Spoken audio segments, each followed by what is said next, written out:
Welcome to the World Esports Day 2021, brought to you by British Esports Association and none other than our partners from New Jersey, the Garden State Esports org.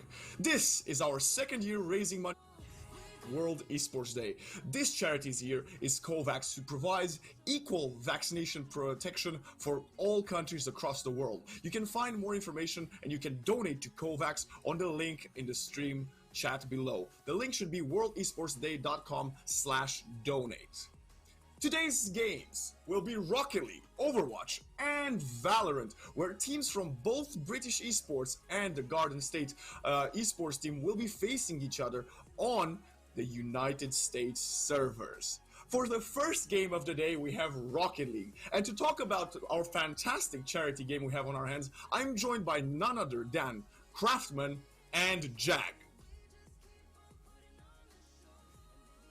How you doing, Waxon? It's an honor to be here. I'm really excited for World Esports Day. It's a great, celebration of esports around the world, and I cannot wait for this UK-US show match to get underway.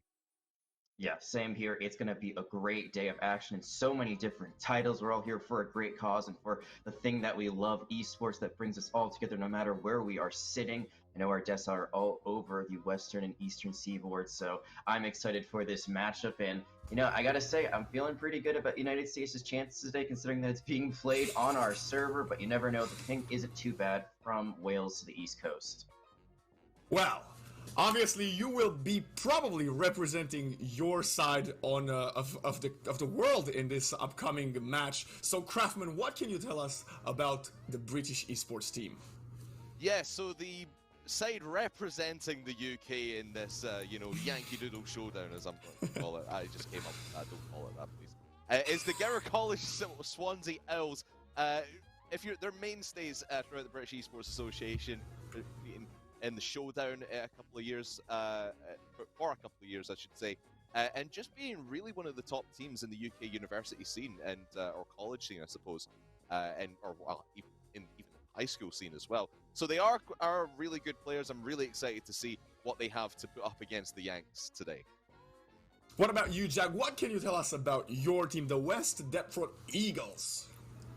Yeah, so they are going to be coming in as a high school team, and high school esports is currently on the rise in the United States. We have had a great university team for a while. More and more high schools, grades 9 through 12, are getting involved. So, you just love to see the younger talent coming onto the scene. These are kids that go on to play in the RLCS, hopefully one day, or could go on to play in collegiate, which is a great opportunity now as more and more scholarships come through. It's a younger squad, not as experienced as some of the other orgs. This is a more, I would say, newer organization overall. As I said, more and more high schools are getting involved, but they are ready to prove themselves on this amazing international stage today. Absolutely. And for everyone at home that wants to get involved, you can do so by going to World Esports Day /COVAX to donate. But you can also go in Twitch chat and throw in your predictions for every single game we have on our hands today. You can support the GCS Owls or the West Deptford Eagles in the first Rocket League game of the day. But Craftman, I must ask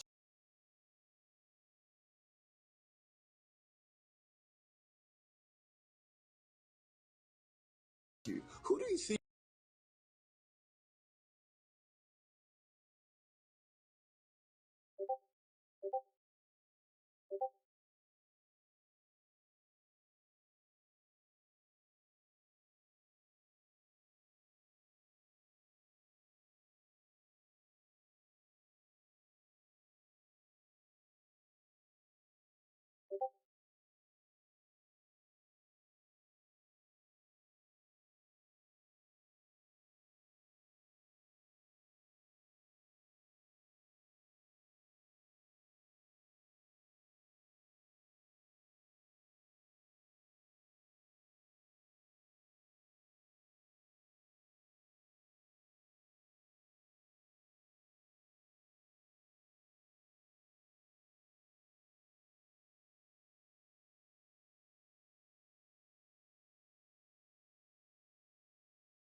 And we are back, ladies and gentlemen, to the World Esports Day 2021. I am joined by none other than Jag and Craftman talking about our first charity game of the day between the GCS Owls and the West Deptford Eagles. We had a couple of technical issues, but Craftman, Jag, Rocket League is on our hands for the first game of the day. And I want to start with you, Jack. I know that over there, over the pond, you guys like trash talking, you guys like motivating yourselves, you guys like pro wrestling. So can you give me a quick 2-minute speech about how can you get your team hyped for this upcoming battle?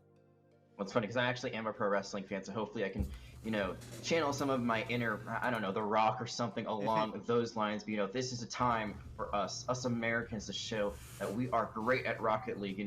International competition, it's almost back. The RLCS, sure, we got that, but that's so much further into the future. We got our time here today and now.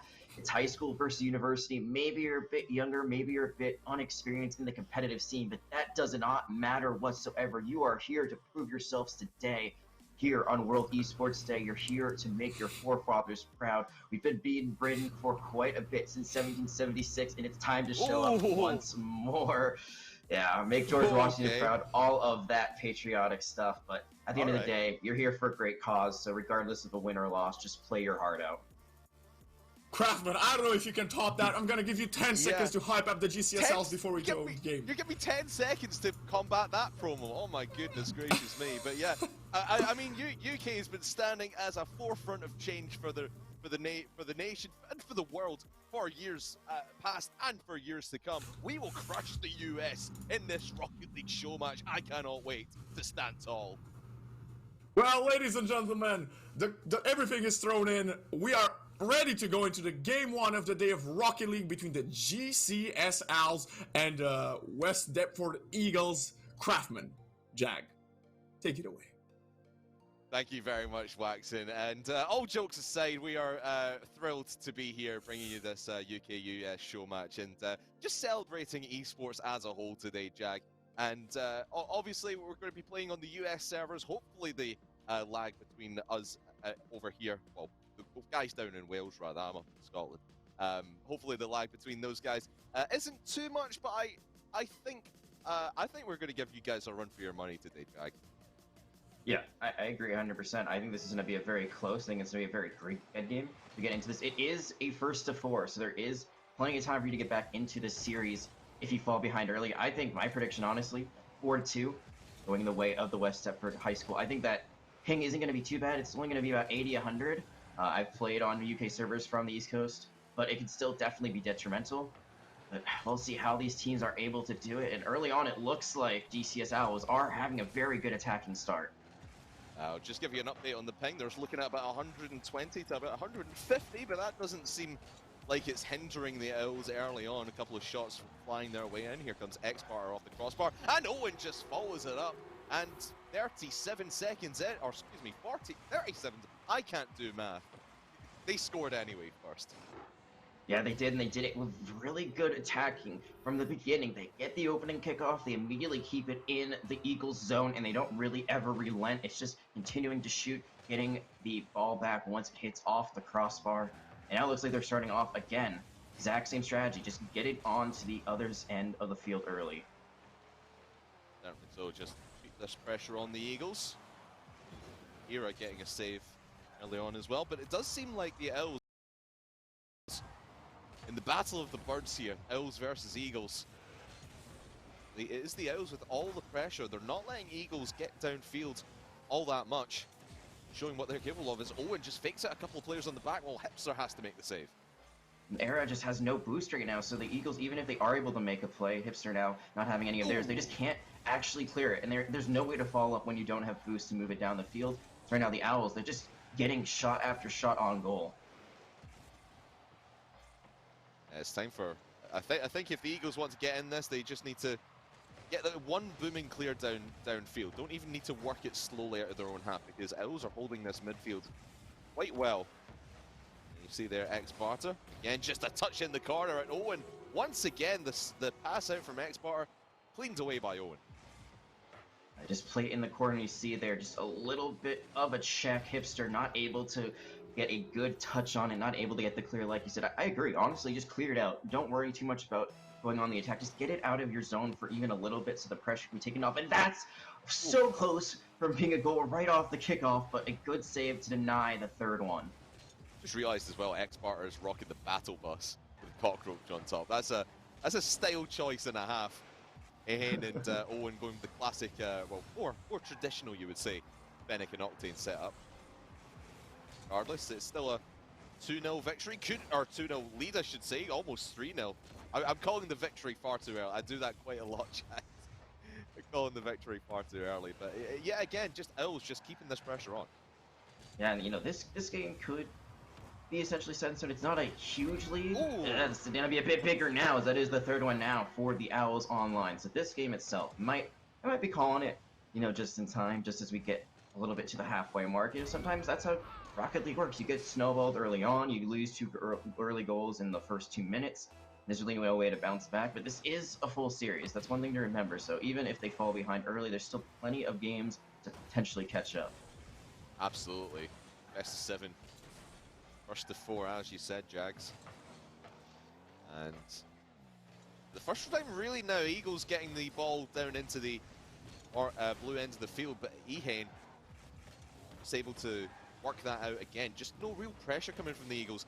They did get that booming clear downfield like we wanted to see there, but no one able to follow up and seeming a little bit timid, a little bit scared, you would say.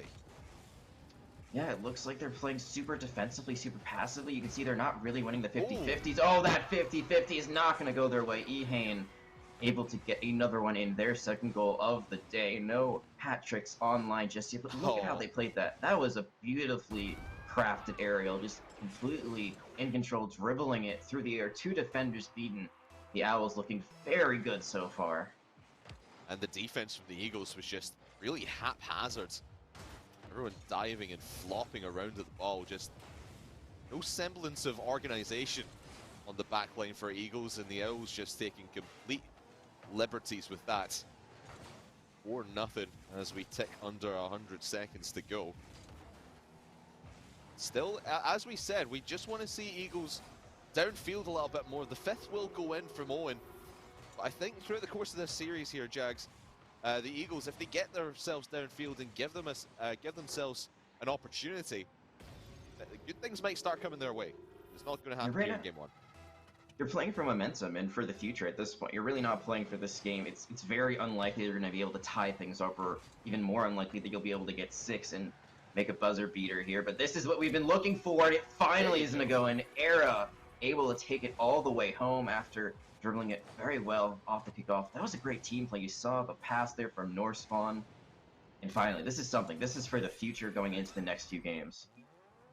Definitely. I completely agree with you. Just getting that, a couple of goals. You don't want to be shut out in your first game on stream today.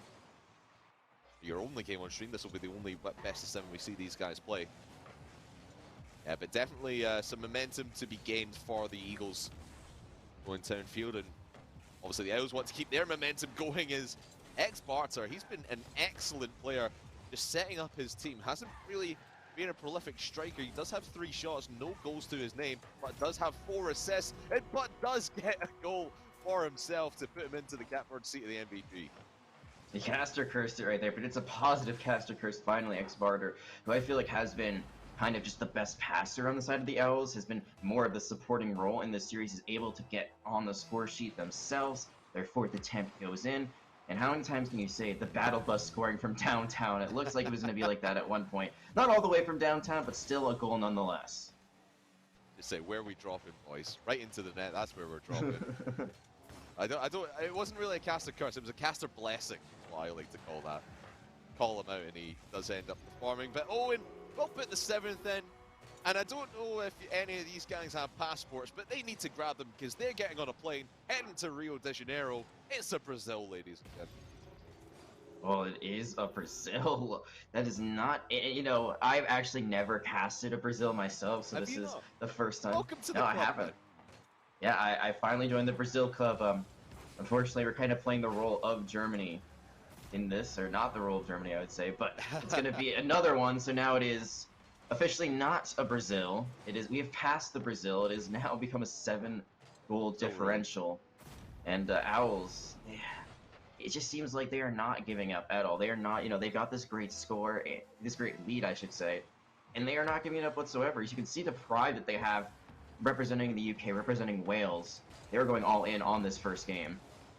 Yeah, no breaks on this battle bus for the GCSLs. 16 shots for the GCSLs, 8 goals, so 50% shooting efficiency. You'll see all that a whole lot in Rocket League. It's usually about 20 to 30% thereabouts, but 50% shot rate. That is a dangerous target to be setting for the Eagles. Can they get a 9th? Maybe, perhaps. I know Owen will keep it out, but nevertheless, 8-1 in the first game for the GCSLs. What a statement here in the opener. Yeah, that was a one-sided affair early on. I think you brought up a great point. It looks like the Eagles, they were just a bit nervous, didn't really seem to be able to find their footing early on, and the Owls, they took advantage of that. They really never stopped relenting. They did let up that one goal. There was some great individual plays there from the Eagles, but overall, the Owls, their team play has been terrific, and they're going to be looking to keep that going. But I got to say, for my predictions, I said a 4-2 for the Eagles, so, there's still plenty of time for them to get back into the swing of things, and potentially get a game back. I think the biggest thing is they just cannot start off of the defensive foot again. They have to get some offense going early on. Yeah, I definitely think the Eagles could take at least a game, but I just need to see more of them downfield, because they only had 3 shots from Era in that one, no shots from anybody else, and it just really combusted on their own back line. Only 3 saves. Remember, that was 17 shots total from the L's. Only 3 saves from the Eagles. So get your defense in order and just boom it downfield and give yourself an opportunity. That is the way the Eagles get back into this one. Yeah, you got to think, even if you are on the defense, like you said, they're not saving a lot of shots. A lot of those shots were just going off the side or the crossbar. You got to be really careful about stuffing the goalie box too much. You cannot have everyone waiting there, because if the ball bounces out, you need someone to be there on the retake, someone to go for those deflections. And there, it just didn't seem like they had the boost to really contest any of them. And Zenobi Barter immediately getting the ball, but I was going to say, maybe there's a chance for them to get back onto the attack, but no, Eagles again on defense. Well, now's their chance to go downfield, as Owen is the only one back as we begin game number 2. Norspawn trying to get it out to Hipster in the corner, no boost in his wagon. And Hipster will just try, he does have 75 boost in fact, but just flops around, and Ehane will just slowly slide it past him, out to X-Bar. Good save by ERA. Or Era. I don't know if it's ER. I think it's Era, because it's all, well, it's one capital letter, or the rest lowercase. No, you guys can't see that, but in game, that's what it's. I'm going to keep saying I'm going to end up saying ERA. I think you're right. I think it is Era, but whatever, whatever makes you comfortable. Whatever he wants to be called, he can't hear us. It's fine. Whatever I want to call him, but you can call Ehane a goal scorer here in game 2. And look at this setup. This was from downtown. This was goal to goal. Just a great clear, and then Ehane just barely touching that, honestly. It looks like maybe it was Owen who got most of that, but Ehane is going to get the credit at the end of the day. There was a player there for the Eagles, just a little bit mistimed, a little bit too far up in the air to try to contest that, and I think even if they did get a piece of that, I think that might have been an own goal there, so maybe it's best they didn't touch it at the end of the day. Well, the most important thing for the Eagles now is just to not let the Owls run up the score. Maybe get a goal back yourselves this Era. It's blocked away by Ehane. Yeah, the most important thing for the Eagles, they know how much of a deficit they had in game number 1, 8-1. They just need to keep it close with the Owls. Get that, maybe keep it a 1-0 game for quite a while. Don't let them run up the score, because if they keep it close, they could get that 1 goal downfield, and all of a sudden it's a tight game. And they had a great chance earlier, just weren't able to get the fall through. I thought it was just going to be let in, just kind of lazily pass through the net, but it did not. It's 1-0, but regardless of how this game ends, this is much closer than the first one. Only 2 minutes into the game, now 3 minutes left, and it's only 1-0. The Owls have not found the same success they found on the attack they did last time. What could change now is X-Bartus flicks it through. No battle bus for him. He does rock the Octane in this one, and a mistake from Era will just let it fall right into the lap of X-Barter. And Hipster was on the goal line, but not able to make the turn in time. That'll be a 2-0 lead for the Owls early. not able to reposition themselves. They had the right idea, trying to go for the save, but they were not in the line of path there. They did it too early. They jumped. They were not able to reposition, and there you saw there was also a rotation from the Eagles, but that was not in time. Still a much closer game than the last one. The Eagles, they have found a bit more attack, but still not able to find the net. I think Northspawn has also changed his car. I can't remember what he was in before, but he's now in the Gotham City Merc, the SWAT team. I love just seeing players rock weird cars, especially the Merc. He's just a bulky boy. Northspawn looking to make himself as big as possible. But again, like you mentioned, it's only a 2-0 game. It could all change here as Era goes downfield. Ehane has to make the save. You saw there that the Eagles, they're playing the exact same path. Oh, They hipster. don't try to go for different ends of the net, but that could have been a shot, but it's immediately blocked away. Great defense from the Owls. That looks like it was a for sure thing if the Eagles got any part of it, but the defense has been, I would say the Owls, last time very offensive. This time, they're playing the entire field very, very well, even if it isn't as much of a big scoreline. Yeah, and I think they've been giving a lot more space by the Owls as Era comes back downfield. I think Era's been their best player on the West End for the Eagles as well. Certainly been giving Hipster and Northspawn a lot of opportunities and a lot of chances downfield. As we tick towards the final 90 seconds, still no goals for them, only 2 shots off the boot of Era. Again, it's just creating these opportunities downfield, going lacking for the Eagles. And it just seems like every time they try to go for the attacks, they play the exact same angle, so there's no way to follow up if they're able to get a shot off the crossbar, off the sides. No rebound potential, but this time with the SWAT car, maybe in the position to make something happen. No, it looks like they just ran into each other. Era taking out their teammate a little bit there, but the ball is still in their possession. They just have to make something happen in this last minute. You saw X-Bar there just going side by side with Era, just trying to throw him off a little bit. That's a miss by X-Bar. Good open the door for Northspawn, and he brings it back within 1. Oh, look at that timing. Hipster, great 50-50 in the middle of the air. The aerial game finally paying off, and this is what I was waiting for. Northspawn, just perfect timing, perfect positioning. That's why you got to play different angles when you are on the attack or the defense. But here in this position, you're just waiting for the rebound, and you're able to nail it, stuck the landing. Now this game, 51 seconds left on the clock, but really it's anyone's for the taking. It really is, but Eagles need to start playing a little bit more defense as well, and obviously get that transition downfield, because whenever they've made a save, Owls have been a little bit slow to get back to their back line, so if they can get a little bit of a counter-attack going, that will serve them well. Might serve Owen well as he goes over the top of everybody. Here able to make the save, but with 30 seconds left on the clock, time is a ticking. Time is a ticking, but they do get a nice clear down the field. There's no one to contest the ball in the air. Again, they're still playing the same angle. You see Era and Hipster trying to play the exact same way, and it does not work out. It's Ehane there for a perfect shot on an empty net. And all the way from half field. Yeah, it is a perfect perfect. pass as well from Owen. You just see him spy. Target acquired, honing in on Ehane on that left-hand side. Couldn't have placed that any better if you're Owen, and that'll be all 3 goals for the Owls, assisted by Owen. 100% goal participation for him, and it's 100% win rate as Ehane maybe gets one of his own. No, he does save his own shot. It won't matter anyway. 3-1 in the second game of the best of 7 series. Hey, at least it wasn't a blowout of 8-1. It was actually much closer than the opener. And I was going to ask, what do you prefer, a blowout where you get scored on or an empty net game? Here, it looks really close. Like, that the Eagles might not be able to get one, but they did get it back. They've gotten 2 in the series thus far, so they have not been shut out in either game. Only a 2-goal differential that time.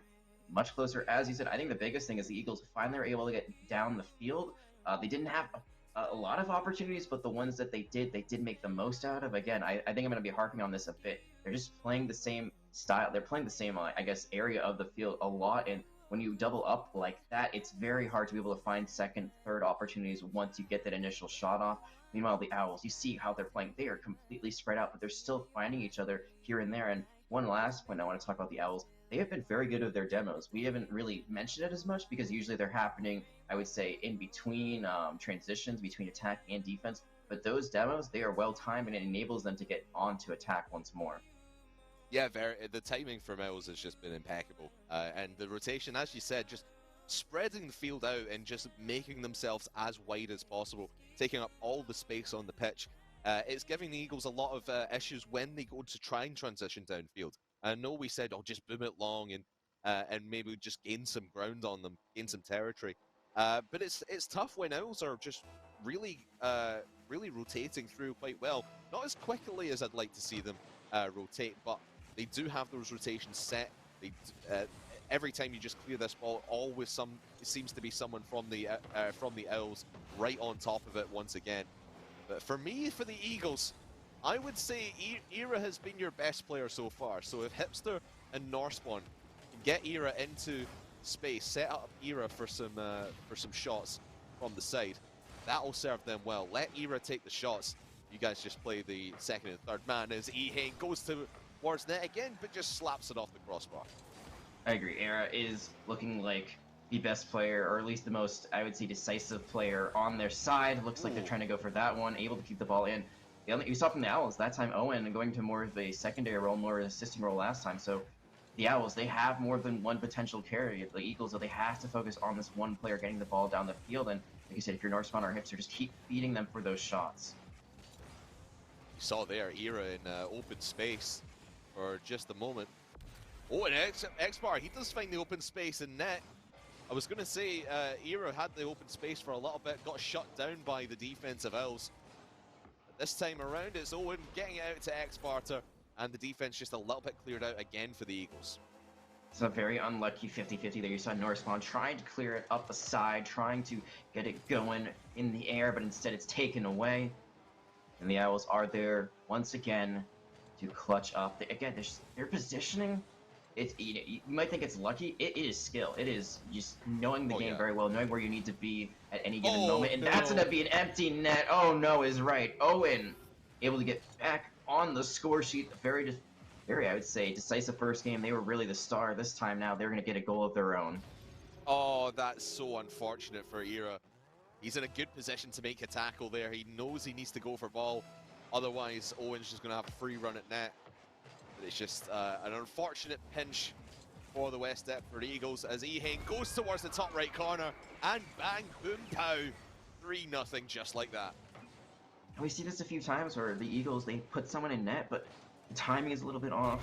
And you can't blame Ping in this scenario because you are the ones who have the much better ping here. So you should be able to time it a little bit better than that. But unfortunately, just maybe mistimed, maybe didn't see where it was going, thought it was going somewhere else, and ended up going for the jump a bit too soon once more. Now the Owls looking a lot like the first game, looking for a fourth one, not able to get it right off the crossbar. And no boost in the tank for X-Barter. He made a good effort of it, but just wasted all his boost going down in the air.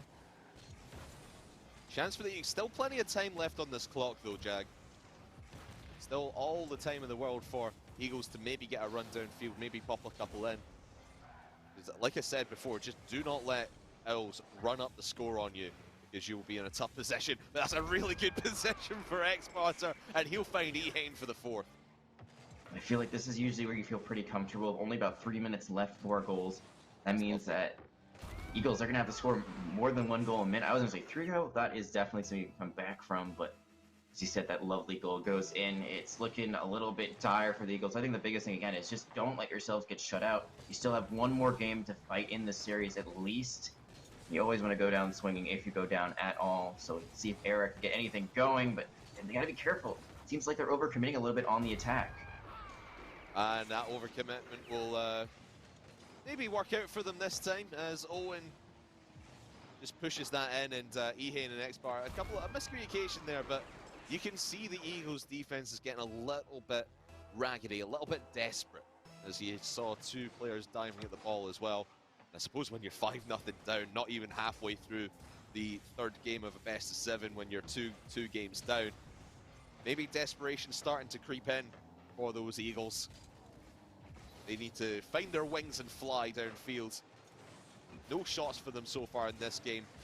Meanwhile, 8 for the Owls. And it feels like the Owls, they do have those characteristics. It feels like they can just turn their head 360 because they are everywhere they need to be at all times. The overcommitment is really actually from the Eagles. Is what I was talking about is because it feels like now that they are feeling that desperation, they're trying to send everyone downfield, which just leaves that net open. And oh, and it looks like there might be time. Hipster is able to make the rotation in time, but it's going to be a 3-on-1 for a little bit. Now everyone's back. Said over commit. It doesn't cost them, but last time you saw Northspawn trying to get back on, accidentally got an own goal. It really did. So the Owls are taking advantage of this aggression, knowing that they're in the driver's seat. Certainly are. Oh, Northspawn, he was in a tough position in net. He's rocking another car. Oh, it's the I think that's the I can't remember what it's called, but it's like the Dune Buggy Octane. I think they released it for the summer at one point, but look at Era. Oh, open net to fire on, but he just puts it into the crossbar. At that point, Era would have wanted one of his teammates to be there to catch the rebound off the backboard, put a second shot on. Just goes to show that maybe the Eagles not always on the same page. It just seems Era's doing his own thing, and Hipster and Northspawn have to follow what he's doing. That's not being communicated, and a 6th now for the Owls. Yeah, if you're gonna fly, you gotta fly in a pack. You gotta know how to spread your wings and fly in formation. Unfortunately, this formation for the Eagles, it is getting taken apart here just a bit. It's not as big of a score as it was in the first game, only 6-0, but this is the first game we've seen the Owls not allow any goals. Now, there is a minute left on the clock, and I always think about the motivational wins. You know, maybe you don't win the game, but at least you're able to break down their defense at some points. But Owen going to take in another one, and correct me if I'm wrong, but I believe that might be their second hat trick of the series now. Yeah, Owen with 3 now, Ehane with 3 as well, and what a way to do it in style by Owen, just showing what he has been capable of. Him and Ehane have been such a good duo. X-Barter as well. I think he's been the weakest out of the 3 on the Owls, but he has been a playmaker in a few of the games so far. And he has, well, he's got 1 goal and an assist to his name in this one so far as well. All 3 of these Owls players have just been absolutely phenomenal. Ping disadvantage or not, these guys have just been absolutely incredible. And with 30 seconds left in the game, ready to go on to match point for the Owls. It's looking all but a formality so far. And the first UK-US show match, 1 game away from going in favor of the Brits. Eric College Swansea, they have brought their A game today. They are representing the Eagles with pride. They are representing Wales and the UK with tons of pride. And it looks like they're about to get their first clean sheet of the series, get to match point, and be very close from taking this in a dominant fashion. Almost get one more to close it out, but now it's just kind of hang time for the ball, as this one is all said and done. Said and done indeed, and an exclamation point put on the end by Owen. The first shutout here today will go the way of the GCS Owls, and 8-0 for that matter as well. Currently, if you're keeping score at home as well, it is currently 19-2 in terms of goals in the favor of the Owls. So complete domination from them. And I know we want to give the Eagles so much credit here. You know, like, just pivoting to me for a second, my NFL team is the Philadelphia Eagles, so there's a little bit of reputation on the line for me as well, in terms of namesake, I suppose. But in terms of Rocket League right now, there's just no stopping the Owls, is there? No, it doesn't really seem like there is, and we did see that the Eagles were able to have a very close game in that second match of the series. I feel like the Owls maybe took their foot off the gas pedal a little bit, tried to play more of a full game versus playing just on the offense the entire time. There were more opportunities for the Eagles they could find here and there. That last game, it was just utter brilliance that came out from them. And my Premier League side is Everton, who have been having a bit of a, I would say, a bit of a revival right now. You know, they've had some changes here and there, but they've been having some pretty good seasons. I would say, really, that right now it seems like the Owls look like Manchester City or something like that. They are just looking absolutely dominant. They look like there's nothing stopping them, and it's not over until it's over. There's still at least one more game in this series, but the Owls play like they just did. It is going to be a sweep here. Yeah, I would be very surprised right now if the Eagles end up winning a game. And to be honest, that goes for both Rocket League and the NFL right now. So, duality of Rocket League and American football.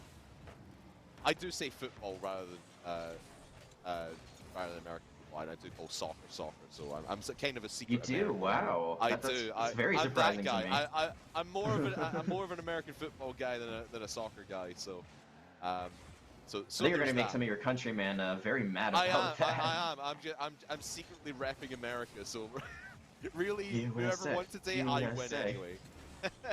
Either the UK win or the Eagles win. I'm happy either way. 30 seconds into this one. No score as of yet, but yet again, the ball spending the majority of the time down in the orange half, as it has done throughout the previous 3 games. I think it's only made it into the blue half of the field, maybe, I would say for a grand total of about maybe 30, 40 seconds, maybe even close to a minute throughout the course of all 4 games that we've played so far.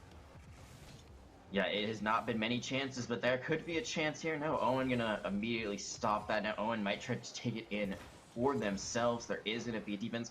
One thing I've noticed about how the Eagles play defense is when they do get those saves, the ball doesn't go very far. Like, they're not really able to clear it after, and that just gives the Owls so many more opportunities to immediately have someone come on the rotation, go for the follow-up, and that's how a lot of those shots have gone through. So I think the biggest thing is that boost meter. You gotta keep it high. You gotta go for some powered-up clears here once you get that save for the Eagles. But to their credit, a minute 30, no goal has been scored on either side. I think that's the best defensive effort we've seen so far from the Eagles today. Certainly has been, but X-Sparta looking to make a mockery of the defense. And again, you just see, like, to your point, Jag, every time that the Eagles make a defensive stop, they just cannot seem to clear it downfield with enough momentum. There always seems to be an Owls player right on top of it to take that ball away and keep their offense going. Just not giving West Deptford any quarter when it comes to going downfield as Ehane goes towards the middle of the field. X-Sparta was there, but Era able to make the transition out into the corner, does get demoed for his efforts, and downfield will go Hipster, but straight into an Owls player. Owen there to follow up in the backboard. X-Sparta there as well. Ehane maybe a shot at net, but Norsepawn able to bump him away. Yeah, that's not something we've seen very much from the Owls. You see that 2 players playing the same ball, same angle, they kind of bumped each other, which can kind of hurt your chances at trying to get a good pass later on. And continues to be a 0-0 game, so this could be down to the wire for the Eagles. Their final hour, that clutch factor could potentially kick in. I'm not saying it's going to happen just yet, but it seems like the Owls, they have not been able to find anything just yet, but that could have been an opportunity. No, the bump there just in time to dissuade any Owls players from going up for a follow-up shot. Oh dear, that was almost disaster for Norsepawn as he was looking to just take it away from an Owls player, but he bumped off Hipster, almost ricocheted into the net. And again, the ball spending so much time down here in the Eagles half of the field, in the offensive third for the Owls. But still no goals to show for it. 6 shots, two apiece for all of the Owls players. Still nothing on the board as we tip into the forwards of the final 90 seconds. And like I said before, Jag, the closer this game is, the longer it stays tied here at 0-0, the more it's going to benefit the Eagles, because the Owls are just going to get more and more frustrated, try different stuff, and they might end up making a mistake in spotting a goal out to the Eagles. And you do not want to go to overtime. I mean, that's just so risky. Oh, no. This series seemed like it was in hand. You're ready to clutch up if you're the Owls, and now it's only a minute left in the clock. And sure, you've had a few chances, but you just have not been able to find anything yet. So the pressure might even be more so on you having that great lead as opposed to the Eagles, who are just trying to stay alive in this series because you just had an 8-0 game and you haven't found anything yet. Oh, Owen almost finds the double tap off the crossbar, but still nothing doing there. 50 seconds now, silver goal territory, as the next goal is most likely going to be the winner, no matter what side it comes from. Eagles now pushing into the blue corner. Everyone just clumped up together. Will give Ehane an easy clear. X-Sparta with letting a boost in the tank. Off the ceiling he goes, but Era able to take it right off the backboard. They're starting to figure out the Owls offense, and Era just sticking on that backboard has been working wonders for them. But Ehane is on the backboard himself. No respect given in that sense. X-Sparta can't put the shot on net, but Norsepawn will go downfield. Owen able to rotate back, and Era was so close to making a touch there in open net. And in the final 10 seconds, the Owls looking to rally. Final seconds will tick off. Will we go to overtime? Hipster will try and make a game of it down here in the blue half, but Ehane just keeping this ball up and will probably hit it into the floor. Yeah, that's going to touch down, and we have our first OT of the day. Our first OT and potentially the final game of this series. I mean, what more could you want? This is the most exciting way it could potentially end. The Owls, after having some dominant performances, it just seems like the even number games are not their thing. Second game 3-1, this one 0-0 after 5. And the Eagles, they still have a chance to keep the series going. That they do. But they need an elusive goal. Only 2 goals scored for them throughout the 4 games so far. 1 in game 1, 1 in game 2, nothing in game 3. 8-0 blowout loss. Remember, Owls have just won 8-0 in the previous game, and now we're in a 0-0 overtime. And when you get into a 0-0 overtime, these are the most tense, but there's nothing tense about that. No defense in sight. Ehane will put it in. Owls with a sweep. It's picture perfect. I mean, the scoring line, like you said, it was run up quite a bit during the course of the series, 7-1, 8-0, but scoreline, as impressive as it is, it doesn't matter. At the end of the day, you just have to win by 1 this time. It isn't the prettiest, but it is a highlight goal nonetheless. They get it done, and it is going to be the UK striking first here. GCS Owls going to take Rocket League 4-0. Yeah, and the first point on the board for the UK as we bring in our host Waxen. Waxen, it was a bit of a waxing for the Eagles put on by the Owls. What did you make of that series? I am absolutely impressed. As you mentioned, Craftman, I've had the chance of following the GCS Owls over the last couple of seasons, and they've always shown great promise and lots of potential. But I was not expecting that, especially when, what was it at one point, 100+ ping, and to have such a stellar performance, especially during the first 3 games, definitely an amazing performance from the Owls, but nothing to take away from the Eagles, who did their best to play a very entertaining game, a very fun game, and that game 4, they could have taken that and maybe started mounting a comeback, but why do you think that didn't happen, Jag? Yeah, I gotta say, I think it's just, it's a bit early in the morning, if we're being completely honest. I know for me, it's about 8 a.m. right now, 8:44 a.m., so the players, I think it's about 9:44 being on the East Coast. There's a lot of fatigue. You're a young kid, you're a high schooler, you're just not ready to be up at these times, ready to go. And I think they just fell behind too early, and there's really no way for them to get back. I mean, the second and that fourth, especially the fourth game, you can see they were able to wake up a bit. They were able to play the way they wanted. It was much more even across the board. Those other games, they just got away from them too quickly, and at that point, no real way to recover, unfortunately, when you're down 7-1 or 8-0. But, like you said, they played their best, and that's all we can ask for at the end of the day. They did a great job, and the Owls, they also did a great job. Both teams played their hearts out, and it was a very entertaining series. Well, exactly, and it's not about a competition, it's about having fun. It's about our phenomenal charity Kovacs, which you can go and donate to World Esports Day /Kovacs if you want to support us. And don't forget to use hashtag World Esports Day everywhere on your social media to show your support for esports today. Craftman, the GCS Owls, what do you want to see next from them? Because that was amazing. Yeah, that was incredible, and you talked about the high ping. I don't think that really made a difference for them at all. Maybe they've been practicing on USE servers, who knows, but their team chemistry seemed pretty on point. All 3 members just piling it on. Owen and Ehane in particular were outstanding, and X-Potter as well, just with the follow-up and assisting plays that he was able to get. This is a well-oiled machine, and I can't wait to see what they've got next. Thank you so much, and we obviously want to thank the GCS Owls and the West Deptford Eagles for taking part in our phenomenal show match and putting on a real show. We had a phenomenal scoreline. More than that, I want to thank you, Jag and Craftman, for taking part of today. Jag, you will be coming back to us for the Overwatch game, but Craftman, do you have any final shout-outs you'd like to make? No, just shout out to, well, I shouted them out during the game. Shout out to Endpoint. They're going to be playing in the RLCS later. Good luck, boys. Can't wait to see you absolutely smash it and win this regional. But apart from that, it's been great to watch some high school college Rocket League again. And I can't wait to be back here in the British Esports Association and to see the rest of World Esports Day right here as well. Thank you so much, Craftman. You can find Craftman at Craftman Rocket League on Twitter, if I'm not wrong. Is Craftman that RL, correct? yeah. RL, Craftman RL. RL. Thank you so much for this fantastic cast for Rocket League. Before we move on to our break, and Jack will be coming back for Overwatch, we also want to shout out CF1, the top tier collegiate competition in North America. If you want to find out more information and news about CF1, go on Twitter at CF1 Esports for more. As for Rocket League, this is all for Rocket League, ladies and gentlemen. We will be going to a short break, but after that, we're coming back with Overwatch.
Welcome back to the World Esports Day 2021, presented to you by British Esports and our friends over from New Jersey at Garden State Esports org.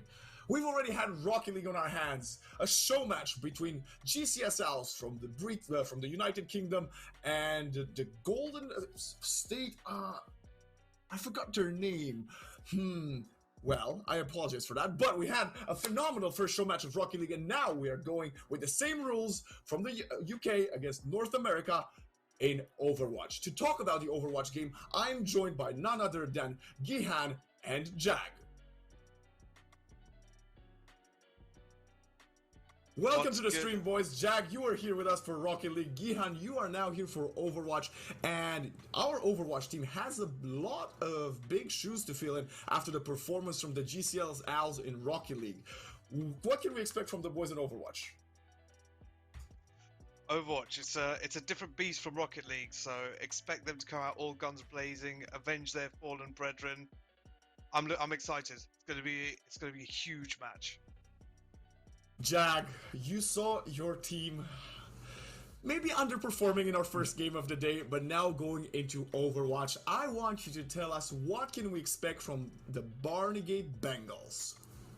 You know, it's a similar situation in terms of the program. It's only been around for about 2 years, but this is their second year running it, and they've been bringing in new players consistently. They've been trying to get as many people involved with the club because it is at the high school level just an after-school activity, really just being able to make friends, being able to meet amazing people that you go to school with. But they're going to give it their best shot today. I do want to admit early on there is a bit of an SR gap between the Bengals and the Dragons. The Dragons coming in at about a 2.9k average, so high flat, almost diamond rank, which is above average in Overwatch. The Bengals coming in at about a 2k rate, which is gold, silver, so that ranking, it can be a bit skewed towards the Dragons to the side of this team from Wales, but you never know. SR is not everything. Team play is the name of the game here, and we're going to see if the Bengals can compete with the Dragons.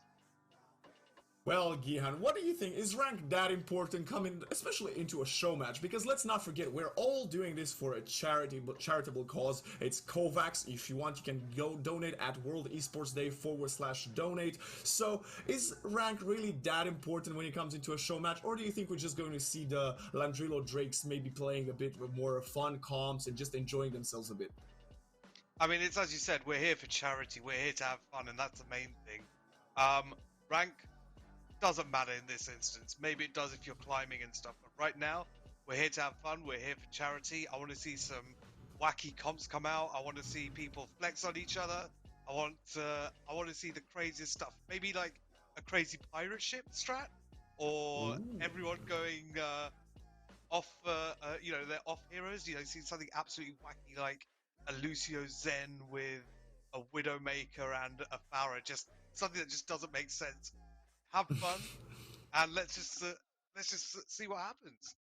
I gotta jump in real quick. I just want to say, I really hope we see a Torbjorn 1v1. I want to see a Torbjorn Hammer 1v1. That would be best thing that we could see all day. So I don't know if the team's gonna hear us. I don't think they can. But if someone in the lobby could tell them, "Hey, Torb 1v1, make it happen," it would make me very happy.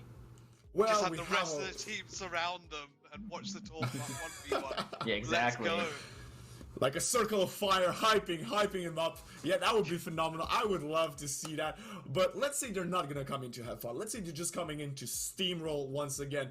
Jag, what would you say the biggest chance for the UK team is here, considering they will also be playing on the North American servers with high ping?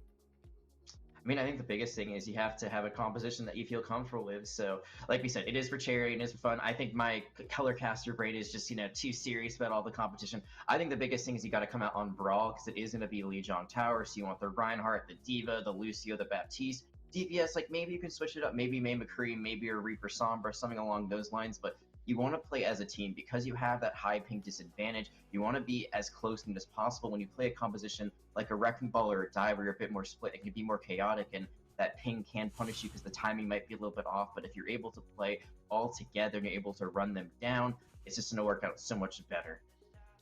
Completely agree with you there. I wanted to ask you if you agree, yeah.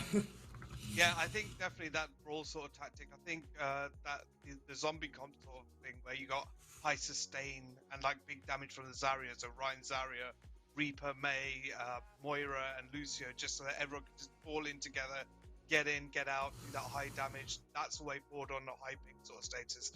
Don't worry too much about the aim sort of things. Get that splash damage, that big burst damage, area of effect stuff, and just pump that damage in rather than trying to go for the big widow snipes on high pick.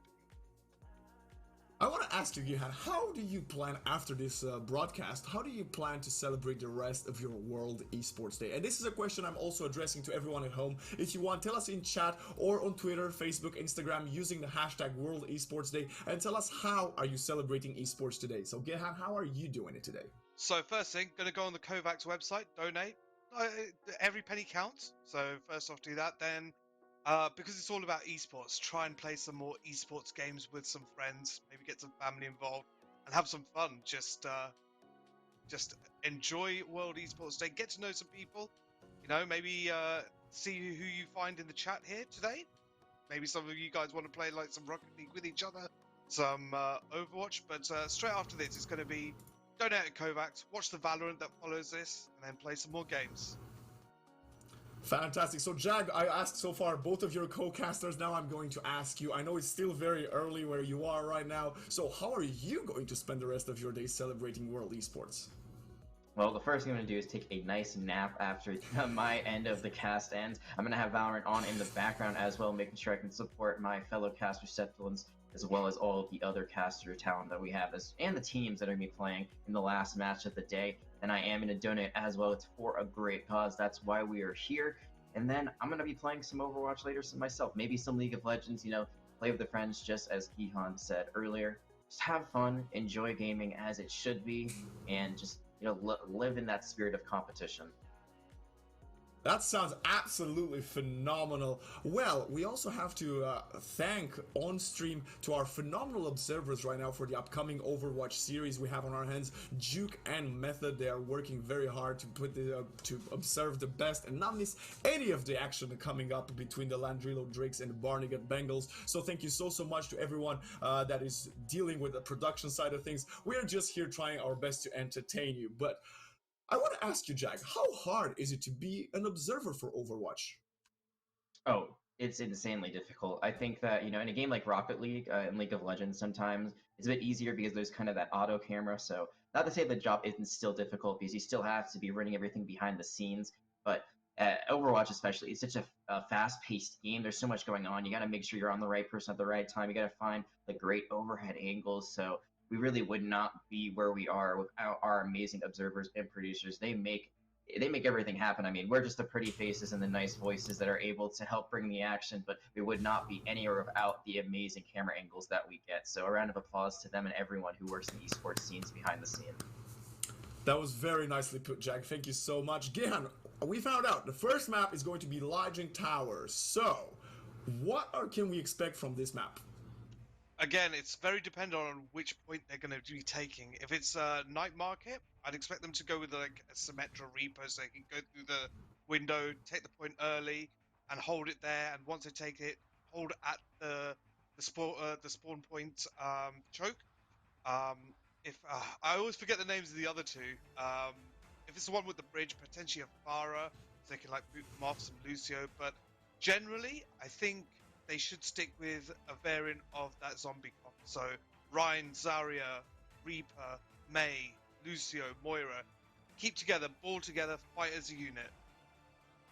Fight as a unit. That's exactly what we are here for, being united under our charity Kovacs, who is trying to bring unity through the vaccine equally across the world. So please go and donate at World Esports Day /donate. Jag, Gihan, you're both supporting your sides of the pond, I suppose. You're here for the Barnegat Bengals, Jag. You're here for the Landrillo Drakes. But who should I support? I'm going to give you half a minute to both of you to convince me to support your team. Gihan, you go first.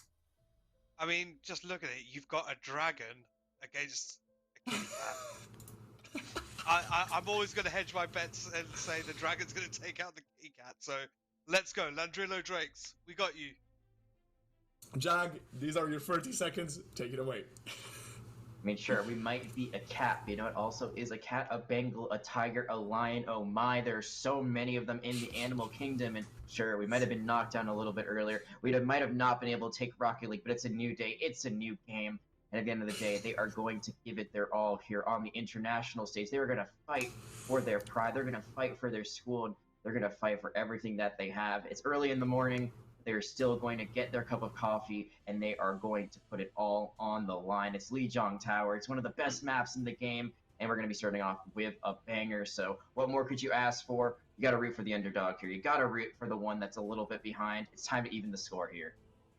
Well, you definitely won me over, Jag. I'm all for the Barnegat Bengals. I want NA versus UK to go 1-1 so we can decide it onto Valorant. Although the UK is playing on a ping disadvantage, you won me over with your speech. Let's see if you won the chat over as well, because you can go in chat and predict who do you think is going to win Game 1 of Overwatch between the Landrilo Drakes and the Barnegat Bengals. So far, it looks pretty one-sided with a 92% in favor of the UK team. But hey, I'm gonna put my points on the Barnegat Bengals, and let's see what's going to happen in this Game 1. I mean, it's early. All the NA fans, they're still sleeping over. You know, it was a Friday night last night. They're just a little tired, so they'll wake up eventually. They'll be there for Valorant, but regardless, we got this game of Overwatch right now, and I've got your support, which is really all I need, and all the Bengals need to get over this. So that's what matters at the end of the day. But if you would have to predict a scoreline, Gihan, what would the scoreline be? So, last time you asked me this, it went horribly wrong, but I am going to go back to Drakes. Once again, my hometown team. 3-0 Drakes, let's go. 3-0 for the Drakes. Jag? Alright, so I'm nicer than Gihan, so I am going to give the Drakes a map. I'm going to say it's a 3-1 for the Bengals, and I think they're going to take Assault because, I mean, who likes Assault anyway? It's 2 CP, it's just a snowball map, like, no one cares about that, it doesn't matter at all, so 3-1 for the Bengals. I was wrong last time, so hopefully this time we can right that ship. Well, let's find out which one of you two will be right, because our current series, the second series of the day for Overwatch between the Landrilo Drakes and the Barnegat Bengals, is now underway. Jag, Gihan, take it away. And here we go. We are starting on Lijiang Tower. And I always forget the name of this point. What is the name of this point? Is this Garden? It is Garden, so this is the one you were talking about, how this would not usually be a brawl. We are going to see that the Drakes are going to try to run it with a Genji, so Nano Blade, potential interesting composition. The Bengals, they're going to be running a traditional dive comp, but they also have a Baptiste, so I would say neither of these compositions totally, like, you know, standard meta, but they both have their different parts. So here they go, the first fight outside the point there, going in. It's all over the place. There isn't any target focus just yet, but a lot of action going down. The Winston just getting that cleave damage on the enemy team there. Who would be the first target, in your opinion, that you would go for? Oh, and they take down the Ana. That would be my first target. Get rid of most of the killing on the side of the Drakes, but the DPS from the Drakes, they're still making it happen. MJT taking out the Tracer. Senketsu trying already with the Shadow available, holding it now and cleaning up the fight there. The Drakes taking an early lead with that first map win, just regrouping before they hold the bridge there, just taking as much space away from Bengals here. What's Bengals got to do to get back into it on this team fight? Got a Primal Rage. They got to use that ultimate ability to boot people off the map. You see Green Dragons and that drop in, hopefully not get shut down too hard. And they got to avoid the Shatter, which they don't. Big slam! Just cleaning up that fight off one ult. Senketsu just taking them all out. And they've got lots of ults in the bank still for the next fight.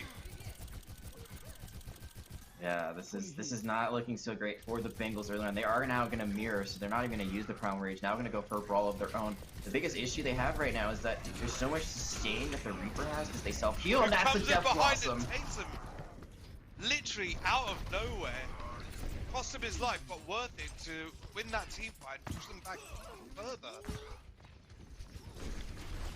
The top rope. Didn't even see it coming. The ultimate comes in though. And I mean, they're just gonna keep doing this. The Drakes, they know what they want to do. They want to keep cycling ults, win only win a fight with only one, keep that ult bank healthy. The Bengals, they do have a blade of their own, but Drake's blade is probably going to be a bit better if they get that nano online. They look like they got the nano online. They've got a grab as well available, so a lot of options available here. But they're cycling their ults really well, using that. Both blades out now, and the Bengals actually get the better of it here.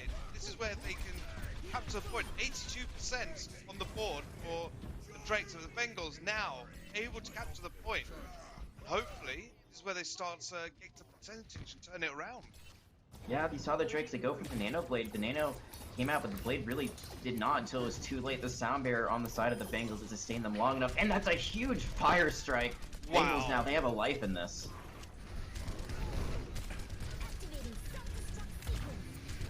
Throwing in the bomb there, just getting a remake off it, just spacing them out a little bit. Bengals holding that bridge really well, not letting them enter for free here, and just racking up that percentage on the point. On the Ant Matrix, they gotta use that, but it's gonna be the Grab Hunters that comes out into the Immortality field. But the Visor comes out, just trying to clean up everything that's around there. And a big Helix rocket onto the Genji there.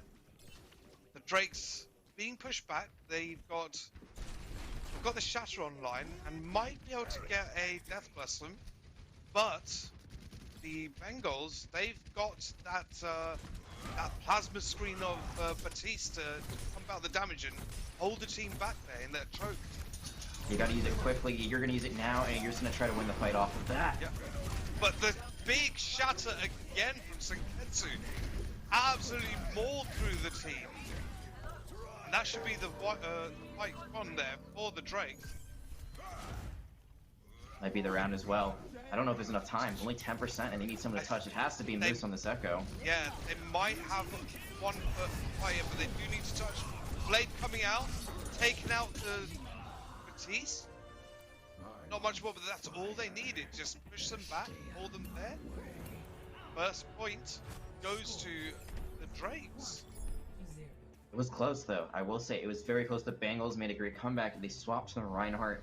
They were able to mirror them on the main tank on the Brawl, and it worked out pretty well. The problem was that they just could not get that Ant Matrix up quick enough. You need to use it before they get onto the point. You need to kind of subdue them, dissipate them from getting up there, and instead they're just able to walk through it. It's a huge shadow that comes out from Senketsu. From there, they're able to just rack up the rest of the round. Now, we're moving on to Night Market, and we are going to see a teleporter strategy come out from the Bengals, but the Drakes, they don't want to do that. They're going to be running a Tracer and a Junkrat instead, so these just composition choices, not the usual DPS you'd see here, but they're still very deadly. Exactly. It's, as the last game showed, it's not quite as one-sided as initially expected, but there go the Bengals, straight onto the point, holding it, forcing the Drakes to push in. A big charge, almost went fine there, but Leroy taking out Green Dragon, and that gives the first blood to the Drakes. The Drakes just cleaning up. I think it's more of a case of the Bengals there just letting the kills happen quickly, just so they can regroup and not give up too much ultimate. It also seems like not the best teleport. I'm not exactly sure what happened. Seems like D2N, they dropped the wrong way. They ended up being caught behind, and then the Diva that they had, Dayer, just doesn't like drop. They're just kind of stuck on point without their Diva, without their Symmetra, and now Leroy's just doing work. Yeah, you can see the value of that Junkrat here after they took the point, just being able to throw those grenades in, just into that small choke, get a lot of splash damage, and just eat away at the shields and the health of the Bengals there. Bengals stuck in the choke right now. A pulse bomb takes out the teleporter, and they get through onto the point, and they cap it. Photon Barrier ready to go, and the tire's destroyed, but they lose their Diva. They need to make sure that Senketsu does not get another huge Earth Shatter here, or this fight's going to be lost. Looks like he's just waiting for the barrier to drop, and unfortunately loses the hammer there. Senketsu just still carrying on there and reclaiming that point. That's the coalescence, right? No feels, just Yeah. popping it immediately. It does so much healing, it does so much damage, it enables you. And it also goes through shield, so that photon barrier from the Symmetra doesn't matter. It's still going to hit you through that. And from there, they're just able to once again overpower the Drakes. Really well done from No Feels there, allowing Senketsu to just go aggressive there. So you can see the synergy between the tanks and the healers there. MJT taken down as he tries to go and look at that pulse bomb. But as a Tracer, it's not that big of a loss. He will be able to get back into the fight a lot quicker. Green Dragon taken out by the bomb there from the Junkrat. Tossing one in, but gets eaten out by the Diva. They are being held at their choke there. So they're finding it difficult to push in on the Drakes here. Down barriers out. Self-destruct is out as well. It does find two its trades, but isn't enough to hold on to this point. It looks like it does with the pulse bomb being used into the immortality field. It is going to be another cap. So the Bengals, again, they are not being shut out of this at all. They are able to find fight wins, but it's still it's the last fight for Drakes. If they win this round in this map, is over. In good news for the Bengals, they do have the May Ice Ice Priest. They also got that big plasma screen from Batiste, which can just zone people out. Need to use it early. If they're lucky, they may even get a shatter in this fight. But the Drakes coming in with that Junkrat tire, they will have the shatter as well. What else gets taken out? But the Bengals just dropping there. Senketsu being kept alive by Batista and his by the Moira and the Lucio there. Great stuff from the healers to keep them alive and take the point here. And they make Wrath it having back. a little dance party. A Yeah, I victory think that's dance it. party. Oh, but the ball comes in. So, pushing it into overtime. Trying to stall as much as they can just so someone can get in. And they got zoned out. The Drakes take the first map. And it was a battle, I would say. It was neck and neck at certain points. You saw there the Moira. She doesn't have the immortality field, so she can't save you from instantaneous death, but she does have just such a crazy healing output with the coalescence, with her orb, and just with her primary healing ability. There's just so much you can do to keep a main tank alive. You saw there that Senketsu was frozen up. The entire team was trying to focus that Reinhardt down, but while they were doing that, the Bengals, they were losing members left, right, and center. They weren't able to regroup. The ultimates they had online could not save them there. And the Drakes just able to overpower the Bengals there. It was a great map, though. It was a very close one, closer than I expected personally. I think closer than the SR would tell you. So it shows you maybe that competitive ranking isn't the end-all be-all in this situation, but it is still going to be a win for the Drakes. Yeah, the scoreline just doesn't do the game justice. The Bengal Cats really put up a strong fight, but the Drakes, it looked like they've got their team cohesion down to a T, and maybe they just knew who to target first, when to go in, how to cycle their ultimates a little bit better than Bengals. Maybe the Bengals need to think up switching their strategy a little bit. Hard focus one character, take that down and move on from there. It'll be interesting to see what happens because the Bengals get the next map choice here, and that could swing massively in their favor. Something that they're comfortable with, something they're well drilled in. If you were them, which map would you be picking here, Jags?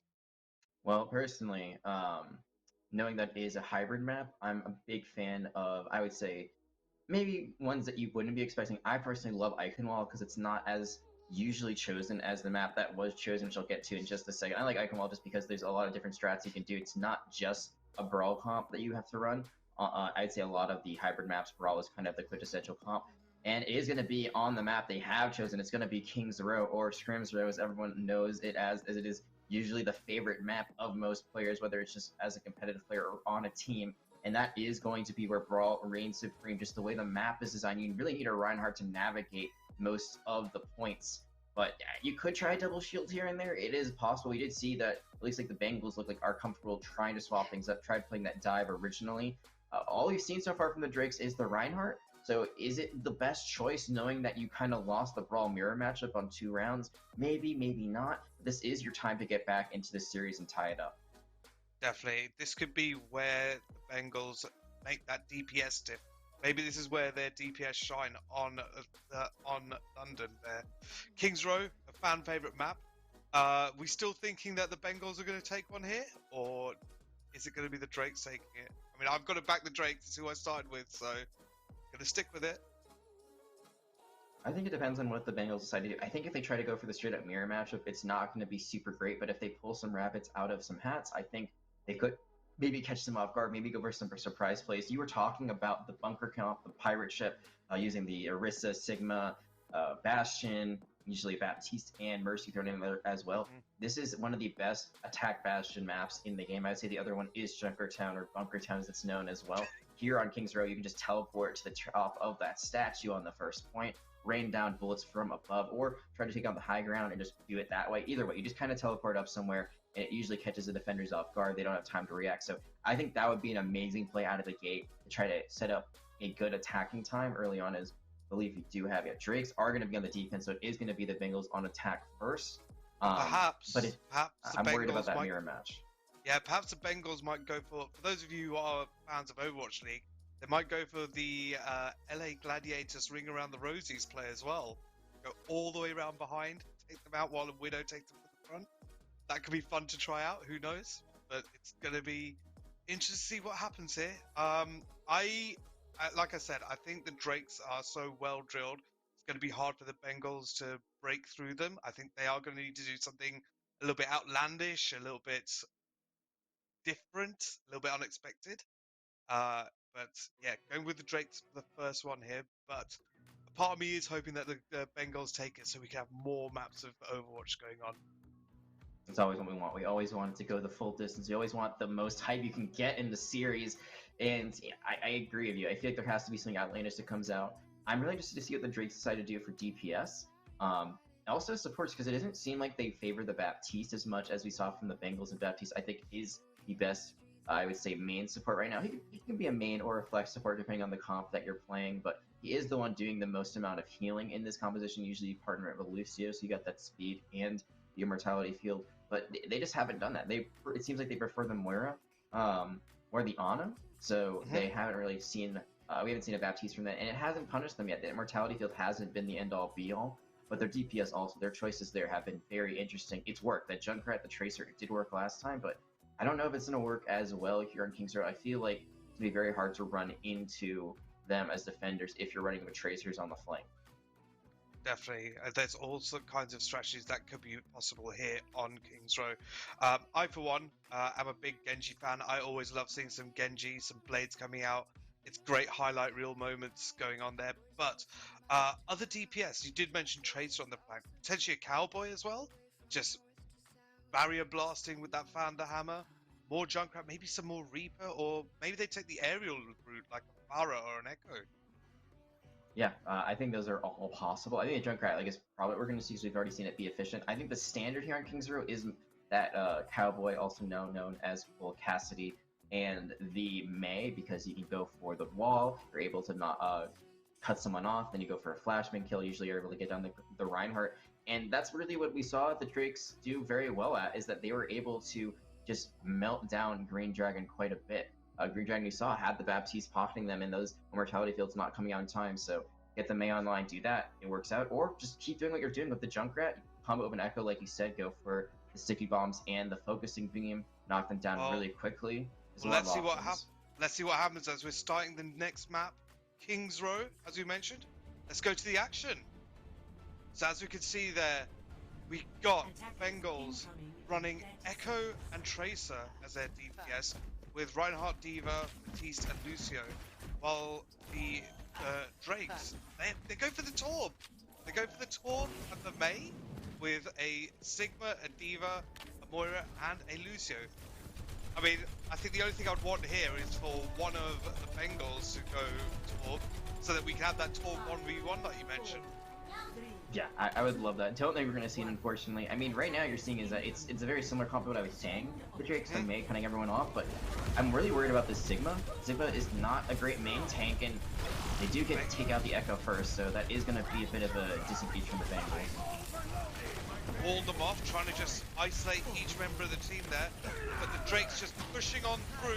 MJT goes down, but His turret just putting in a lot of the work. What a great off angle there, just pushing the Bengals back there. And that was a hammer 1v1. I don't know if you saw that, but that was MJT in the middle of Green Dragon. That's usually not a battle you win. They did end up falling, but did make Green Dragon. And then here comes MJT looking for the hammer 1v1s again. Yeah, looking for some more. Is able to get that turret back online, so it just seems like they're just going to keep trying to kite this and getting far away from this Rhine and then doing long-range damage. Boost looking to take out that turret quick, just allowing the rest of the team to push through here. Bengals using the immo field to keep people alive. But Molten Core unleashed, just isolating the rest of the team up, not able to push through that lane. So it's slowing them down. A big shatter there. Able to push through. West doing the damage, the final blows. They can get onto the point. And it looks like the first point should be captured now. Yeah, Wrath emoting knows that their time on that life is over. We'll get the respawn scene, but that's the biggest concern there. If you're running a Reinhardt into Sigma, Sigma's shield is a projected barrier, so you know there's a cooldown time for when you can put it up. It's not nearly as strong. You saw that time, they just walked through the defenses. They weren't able to kite enough on the side of the Drakes. They weren't able to do enough damage, and that is a first point cap for the Bengals. E2N just taking the high ground, holding that Dragons there. You'd assume that when they come around the corner, he's going to use it just to team up, just to get the progress. But so far, the Drakes going in with the Sigma Flux. How many did you get? 2, 3? The Immo Field saving the team, taking out the Echo and the Lucio, just being pushed back from the rest of the team to support the Sigma. And that's a clean team fight there for the Drakes. They made the change, they go to the Echo, fighting Aerial with Aerial, no Mercy on either side, so they're even on that regard. Like you said, a great Gravitic Flux, it forces the Immortality Field. That's going to be the duplicates. There might be Moose if you're having a Gravitic Flux of their own if they can build it up in time. Looks like he might be able to get it. He's stunned. Did it all? Wow, it gets cancelled. They're just putting in the damage there. The Drakes were holding very high, literally at the tunnel, but the Hanzo Dragons coming out, and the bomb. Interesting using quite a lot of ults that early there, but they wanted to try and guarantee this team fight win. Green Dragon just holding the corner, make sure no one can get them, as they push them back further. So the Drakes looking to go back, regroup, and take the fight probably at the next corner here. Great plays back-to-back from the Bengals, the Hanzo Dragon Strike, and the Self-Destruct. I mean, the Dragon Strike gets kills, but most heroes looking to displace the Drakes. That's what they did, and now they're able to get a huge shatter once again. Molten Core, however, just giving them a little bit of time extra, just making sure that the Bengals can't go through certain avenues, limiting their routes to push forward. Here comes No Fields with that Moira beam. Kamehameha just being pushed through. Who needs Goku when you got Moira? Yeah, I think that one buff that they gave this over the Kamehamehas, it's not only doing a ton of damage, it is doing healing as well. You saw there the self-destruct from Wrath. And he's looking, does he get the hammer kill? Oh, that was the hammer kill. Oh, we've seen the hammer kill. MJT asserting his dominance there. Let's say Wrath was asserting their dominance a little bit earlier, getting the remech kill. Now we have the hammer kill. I mean, Drakes, they might have lost that first point, but they're loving to see what they're doing right now. And now Leroy's all the way behind, going on this huge flank. Probably getting the D.Va, yep. That's a lot of free damage they're going to build up, and hopefully a bomb here as well. They're going to get close.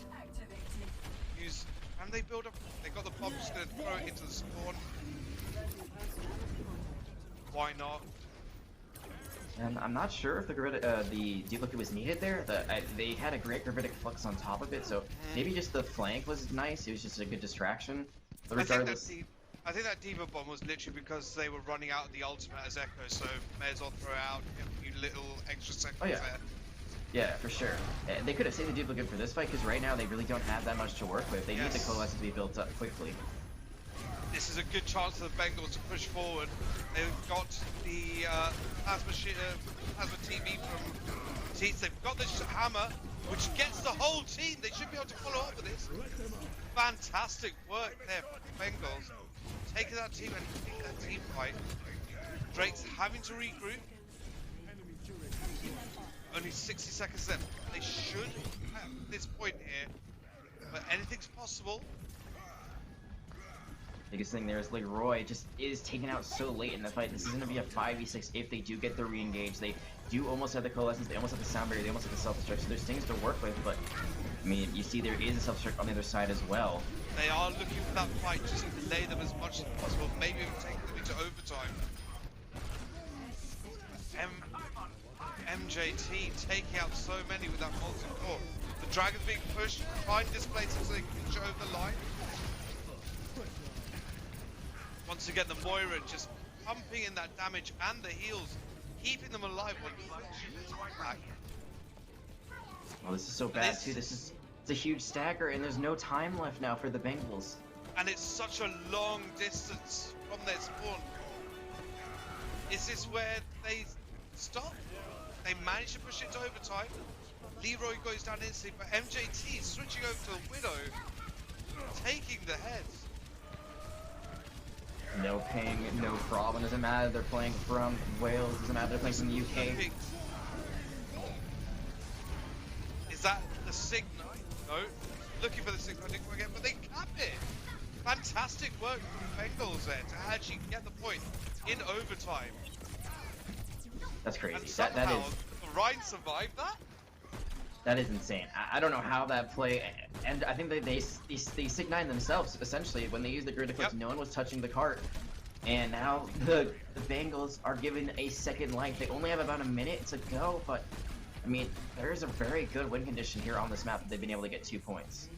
No one can hide Exactly. from my sight. The problem that the Bengals have right now is they are lacking ults compared to the 4 that, well now 3 that the Drakes have. Wow, 2 off that bomb. Nothing off the remake. And MJT just free reign all that free real estate. Popping it, attempting to pop heads as the Widow there. As the Bengals are all the way back to the spawn here. Trading DivaMex too, so we saw Raph just kind of took the L there, decided to go for the tactical reset, independent kill in pilot mode, but Diva on the side of the Bengals isn't. And now Leroy, if they can destroy the Immortality field, this could be a huge riptire. Just waiting out. He gets 3! Has Leroy just sunk the hopes of the Bengals here off that one riptire? Oh my goodness. Ah, that was nasty! He's nasty, but it's a trade. He now has to make sure they can touch. They are trapped. The sound barrier is going to be used, but it's not going to be enough to sustain them. It's going to come down to this Ant Matrix. If it comes out, it does. But it can't be done. It was just a little bit too late. They're still trying. They're still holding it there. Trying to get it over. Every little inch they can get, they will take it. But here comes the Flux. Taking some out. And that should be it. It is. I gotta think that the Drakes might be kicking themselves just a little bit for the fact they gave up that second point. Yes. That seems like the fight they were gonna win.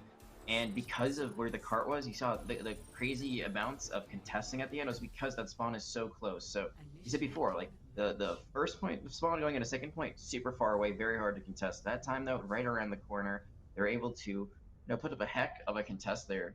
Weren't able to do it all together, and it is still a good hold for the Drakes at the end of the day, but it does give the Bengals a better chance of winning this, realistically, considering the fact that they were able to just like get that extra point. Over. Yeah, I mean that is a very simple win condition. If they can cap the second point, and if they all die, they respawn right next to it, making it a lot easier for them to try and cap that and take it over into that golden box victory. So all hope is not lost there for the Bengals. I think the biggest thing is just MJT is fragging. I mean, yeah, just putting on a clinic on DPS dominance right there. Yeah, it's looking. It's just like we talked about the Widowmaker on ping. That is not a pick you usually want to make when you're at 100+ ping. But there, I mean, you saw they were charged out at the end, but that was just still some amazing hit scan play. They just looked incredible and everything, and now they're going to bringing out the Sombra Genji. This is not a combination you expect. But the Bastion on the other side, I wanted to see this on attack, but better late than never. This will be interesting to see what the Bengals do against a Sombra and a Genji. So instantly hack down the Bastion, make it a little bit easier for Drakes to push in there. But the D2N as the Bastion being protected, looked after. They are playing President there. Push back into the hotel all the way. So they're gonna win this one out. Looks almost academic here, or is it? Unfortunately, all the DPS taken down. One left, and this is where they cap the first point. So, It looked I understand. very messy, but I think the Drakes came in with a game plan there. That's why they took it. The Sombra are just so good at shutting down the Bastion if they get that hack off. I think the biggest thing is the Bengals running the Ana Baptiste. Sure, it does give you more healing. You do have a great biotic nade potential there, but you really need the Mercy to pocket the Bastion to keep your carry alive in that situation, and Yeah, just weren't able the to. extra damage boost makes a hell of a difference there for the Bastion as well. Exactly. And now Drakes, they have the MP, and they're going to use it. And this is where Senketsu gets to go in. Big Shatter takes 2. 3 kills. Does he finish it off? Gets him, and the Ana. And they're pushing very, very high. Very high. So high that no one's actually pushing the point there. And that's a big stagger. They do get the kills, they do get the positioning they want, but like you said, the card doesn't move, so you kind of just go back to square zero. Your alt bank resets a little bit, and now Bengals, they can push out and take good positioning on a corner, get that natural cover. So Drake's, again, very good aggression, but you have to leave one on card there. You have to, I mean, like, just leave your Sombra or something. Exactly. But MJT is just taking them out, allowing Leroy to go in. The blade is uncontested for the most part. The shatter and the bomb. It's gonna clean things up, and I think the problem there is that just like you do go for the blade, but you're like it's the kind of the opposite of what happened last time. So last time they put everyone there, no one on cart. This time they put too few people up front, and then use these ultimates. It does get the Bengals to use ultimates as well, and these shadows from Green Dragon, the shadow from Green Dragon is very, very good. And this is just not a favorable position if you're the Drakes, honestly. Like, you don't want it to be in this street, because if the Bengals play this right, they can just back up to the next corner. Yep, Bengals have been allowed to stabilize and take positioning, but Leroy taken out by Moose's Cowboy there. And Eton holding that pack visor, probably waiting for the shield to go down before we can clean up. In the meantime, the Bengals are holding that natural cover, that corner, just not allowing progress to be made too easily. And already they've whittled it down to 3 minutes left. It's not the end here. Flynn gets his barrier down. There comes the attack visor. Looking to take out what they can. Shot take out the majority of the team. The beat to keep them alive, and the pack. Everything ultimate being used at this moment. It's so back and forth, and Drakes have nearly taken it over the line. And yet Bengals are holding on here. This is where that second point cap might come back to haunt them. This spawn is now so far away from them, and they had a great coalesce, they had a good shatter, but what happens? Senketsu gets taken out right before the sound barrier hits. Bit of a mistiming there from the Lucio on the side of the Drakes. That's one that might pay dividends later, depending on how this all shakes out. Are still win conditions for the Drakes. They still have the Dragon Strike. They still have a self-destruct. Bengals also have a self-destruct over there. I think it really comes down to how the Am Matrix is used here. If the Bengals lose this right here, it's going to be very hard for them to recontest. I think Harumage needs to use that Matrix early, just to push them back, then to build up the ultimate for the other team. Right? But there goes the Dragons trying to push them aside. Immofield take out, and he takes out both healers. This is looking bad for the Bengals. Eva still in play, but they just push it over one little bit, one touch. They pushed it over, not far to go. Just a few meters into that golden box of victory. And that's the game. Is it? No. Ball comes out, but it's looking pretty academic here. Can anyone touch? Unlucky there. The Bengals. Oh, that was just a great play from the Bengals. Like that was incredible. Like the combination they had there, the Dragon Strike. So they're gonna throw the Dragon Strike in first. You're looking at that. Then the Self-Destruct comes in over the top. You're looking both ways. A Mortality Field this season is destroyed.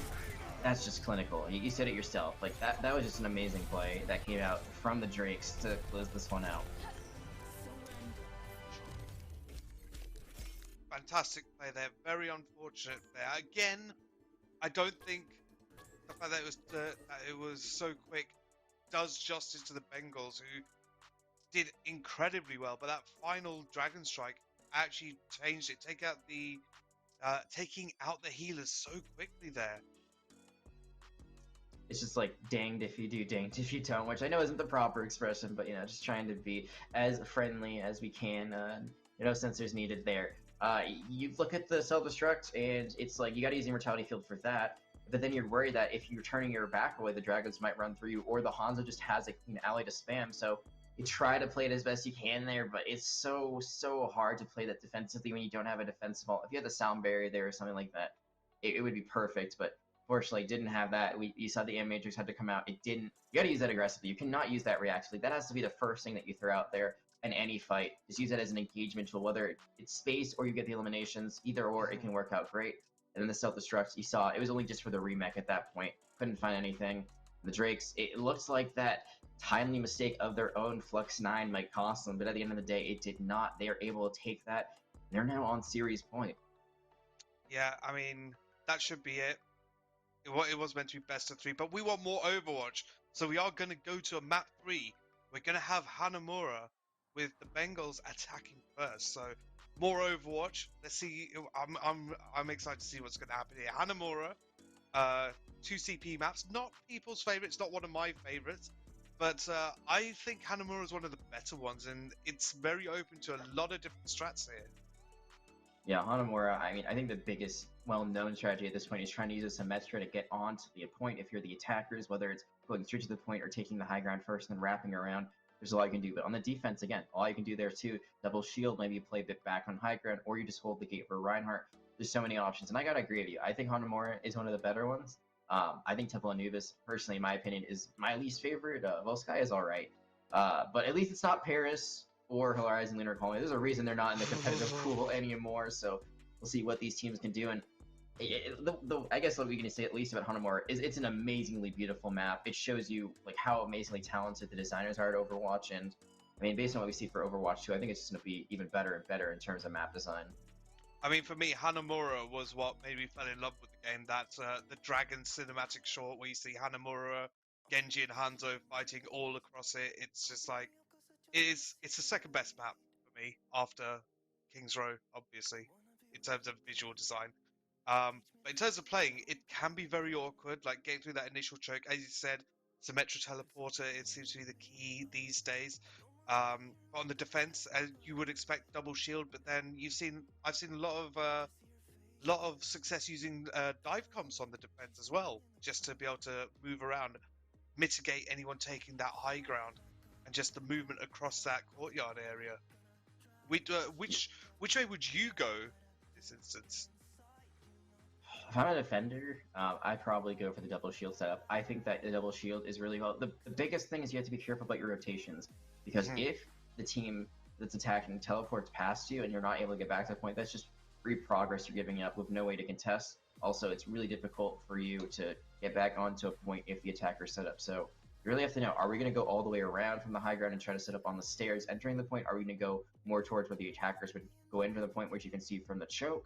You really have to know your plan ahead of time. You got to know what your evacuation plan is essentially, and if you don't, then it falls apart there. But if you have an idea of what you're doing, which it seems like we've seen the Drakes do know based on their great use of combinations and rotations throughout the series, they should have a pretty good idea of what they want to do and how they want to group back up together. Well, let's find out what decisions are going to be made here. So we're going to go straight into the action. Map 3, Hanamura. Bengals on attack. Let's go. See what these comps are. again, it seems like the Bengals really want to run this Sigma, which again, I just am not a fan of because it's so hard to run a Sigma into a Reinhardt. Ryan, and this is the thing about Ryan and Double Shield in general, or Orisa or Sigma. You can just push past their shields. You can just immediately ignore them and say, nope, it doesn't matter. I'm just gonna keep going, and that's it. So we'll see if that continues for the Drakes. The rest of their comp, though, Drake comp is all over the place. A Bastion, a Wrecking Ball, like Genji, like chaos. It's half bunker, half dive. The Sigma could have been useful there against the Bastion, but they're going Diva Zarya now with 2 hit scans on the attack. Let's see where they go with this. So right now the Bengals taking the front, looking to see what they could do. Zarya in the front line, and this is where they're going to see that Bastion. How are they going to deal with this? Oh, I mean, they got to deal with the Wrecking Ball in the back. It's so difficult. There's no shield to protect you. All you have is a defensive matrix. I think you got to swap to Orion, or maybe go for Orion. So you need something. Yeah, MJT just going through the entire team with those Genji dashes, and already halfway to a blade there. Swaps being made on the part of Drake set? No, Bengals. Still going with the Hog this time.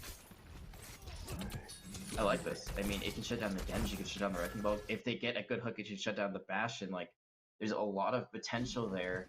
This Bastion, like, you gotta avoid it. Like, somehow you gotta avoid this, because right now, Leroy's just gonna keep spraying and praying everyone down in their sight. Let's see what Green Dragon and Geek of the Year can do with this Korean barbecue comp. Can they combine the 2 tanks there to push in through this choke? Right now they're just trying to burn down that right shield. But the blade coming in from MJT takes out 1. Looking for 2. Sometimes that's all you need, just 2 kills, and that's the end of the team fight, or the rest of the team clear up. Bengals in a tough spot here.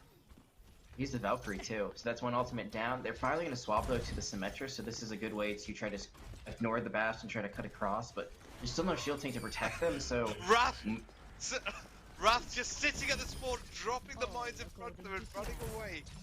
Cheeky. That is some cheeky business from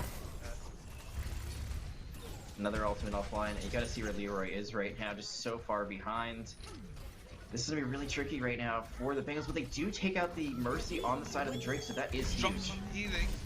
Here, oh my gosh, Leroy from the back, on the high ground. Taken out by the Dragon though. This gives them the opportunity to push in, but there's so few there. Support them, but finally they're on the point. D2N beaming down Reinhardt, and now the Genji as well.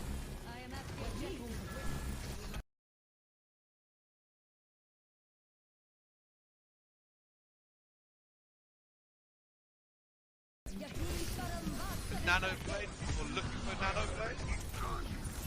Here it comes, and he gets 1, gets 2, MJT! Hero plays right now. Just absolutely clutching up. It looked like it was a disaster. They lost in Ketsu. They lost their Mercy. That Nano Blade coming in, it's gonna save them this point. It's gonna save them this round. That fight took so long. There's only about 48 seconds now left on the clock, and they're again doing a great job at staggering out this team. Like Geek of the Year, having a very hard time. I said Geek of Day Year earlier, so thank you for correcting me on that because that is not how it is. But MJT is still fragging out. He's just having so much fun there. There's Wrath just holding back, waiting to swing into them. Going for that full Miley Cyrus experience. It's the Wrecking Ball. A bomb being thrown in. Can they get any value out of it? Against MJT. And here comes Moose with his own blade. To get 1. Fortunately just taken out by the Pharah. Leroy looking to take out what's left. Eva and the Mercy. Holding on to that barrage. Just drop in. Make sure no one can get in. Ball on the point, gone through. Can the soldier touch? Makes it into the overtime. The Battle Mercy, full effect. Green Dragon trying everything they can. Just keep it going in overtime. Slams the point. Unfortunately, gets taken out, and that is the first round for the Drakes. First round, indeed, and this is great for them. It's all they need is 33.3% of the point to win this out. So really, all you get is one team fight, and it's done and dusted. You win the series. Another sweep for the UK if they are able to get it done here. The Bengals, they have such a great contest, but they can't really get the ball rolling enough where they can win a sustainable fight. Time and time again, they had leads, and then it was just a hero play from one of the DPS. Leroy coming back in on the far after being on the Bastion, a great play there, able to get in on time and just rain death from above. Probably did it because they could just fly over the side. Then MJT, that nano blade, that was a huge blade. That was one of the biggest solo plays I've seen all day. Really carried them in that fight, and were able to. Is the reason they were able to not give up any point percentage. This is where I'd really like to see that Torb 1v1 all on the line. Make it happen. Torb 1v1, but Make it happen, Prod. we got the MJT fist coming out. Leroy on the Junkrat, but D2N with the Torb. Great, I like Torb on this. It's a good defensive pick, especially to try and negate some of that Symmetra play that could come out. Green Dragon very up high there. Looks to get a quick fire strike, some early ult charge. And he gets just that, 20% straight off the bat. MJT looking for that rollout here. Turret taken down. And Wrath is so low right now, just all the way back in the back line, but in the meantime, like Wrath and MJT, they're setting up for a dive, so this is a really good hybrid comp. Oof. MJT hacked, taken out instantly by Dan there. I'm really looking for this hammer fight 1v1 here. Will they let it happen or not? That's the question. I want it to happen. I want it to happen so badly, but I don't think either team is going for it, and it looks like, at least for the tour of 1v1 there, D2N is able to take out Leroy, but now MJT going back to the Widowmaker. We saw how effective it was on King's Row, and already able to take out the mech. That's huge. Just wants to play heads right now. Great positioning. Drake's there. Good. Not being greedy, walking slowly, making that space gradually. Senketsu. Take out two, but Dan taking out Senketsu in return there. Here comes the hammer. Dan looking for that hammer kill against the Lucio, and he gets it. Oh no! Dan taken out by the Lucio. And that is the game. The Drakes. A bit anticlimactic, I must admit. I did not expect it to end like that. It seemed like that fight had a little bit more pep in its step before it was all said and done there. It did look like it was turning the way of the Drakes. It looks like once their Torbear got pushed off point, once that Molten Core was used and the Transcendence was popped as well, there's enough healing for the Drakes to sustain, but there could have been another contest, maybe just for a little bit longer, keep it going, but the result is the same at the end of the day. The Drakes taking a 3-0 sweep. I feel like that scoreline isn't reflective of the first two maps, especially on Lijiang Tower. Lijiang was very close, but the sweep nonetheless. Definitely. I mean, as you said, give it up for the Bengals, who popped an amazing fight. The scoreline does not reflect the level of play and how well they did. But Landrillo Drakes showing their difference there, showing how strong they really are. And that brings the UK 2-0 up against NA on very high ping. Jag, I'm sorry to look at you this way, but what happened? How come you're now 0-2 down? Well, I think the UK teams, they showed up to play, and they are performing better. That's all that can really be said there. You saw that their strategy in Rocket League and Overwatch both played very well. Here in Overwatch, they probably got a little bit of an edge after King's Row, after having a very good attacking run, after stuttering a little bit on the defense. And momentum, a lot of the time, is the name of the game in any title that you play. They got it rolling, and that never stopped I still have a lot of love for my NA boys, for everyone who's come out here and been playing today. It isn't the result that they wanted, but it was still a great game, and at the end of the day, it's for a great cause. So you couldn't be more happy than that. And speaking of a great cause, let's not forget about our charity that we are doing this for today, Kovacs. If you want to donate, go to World Esports Day /donate.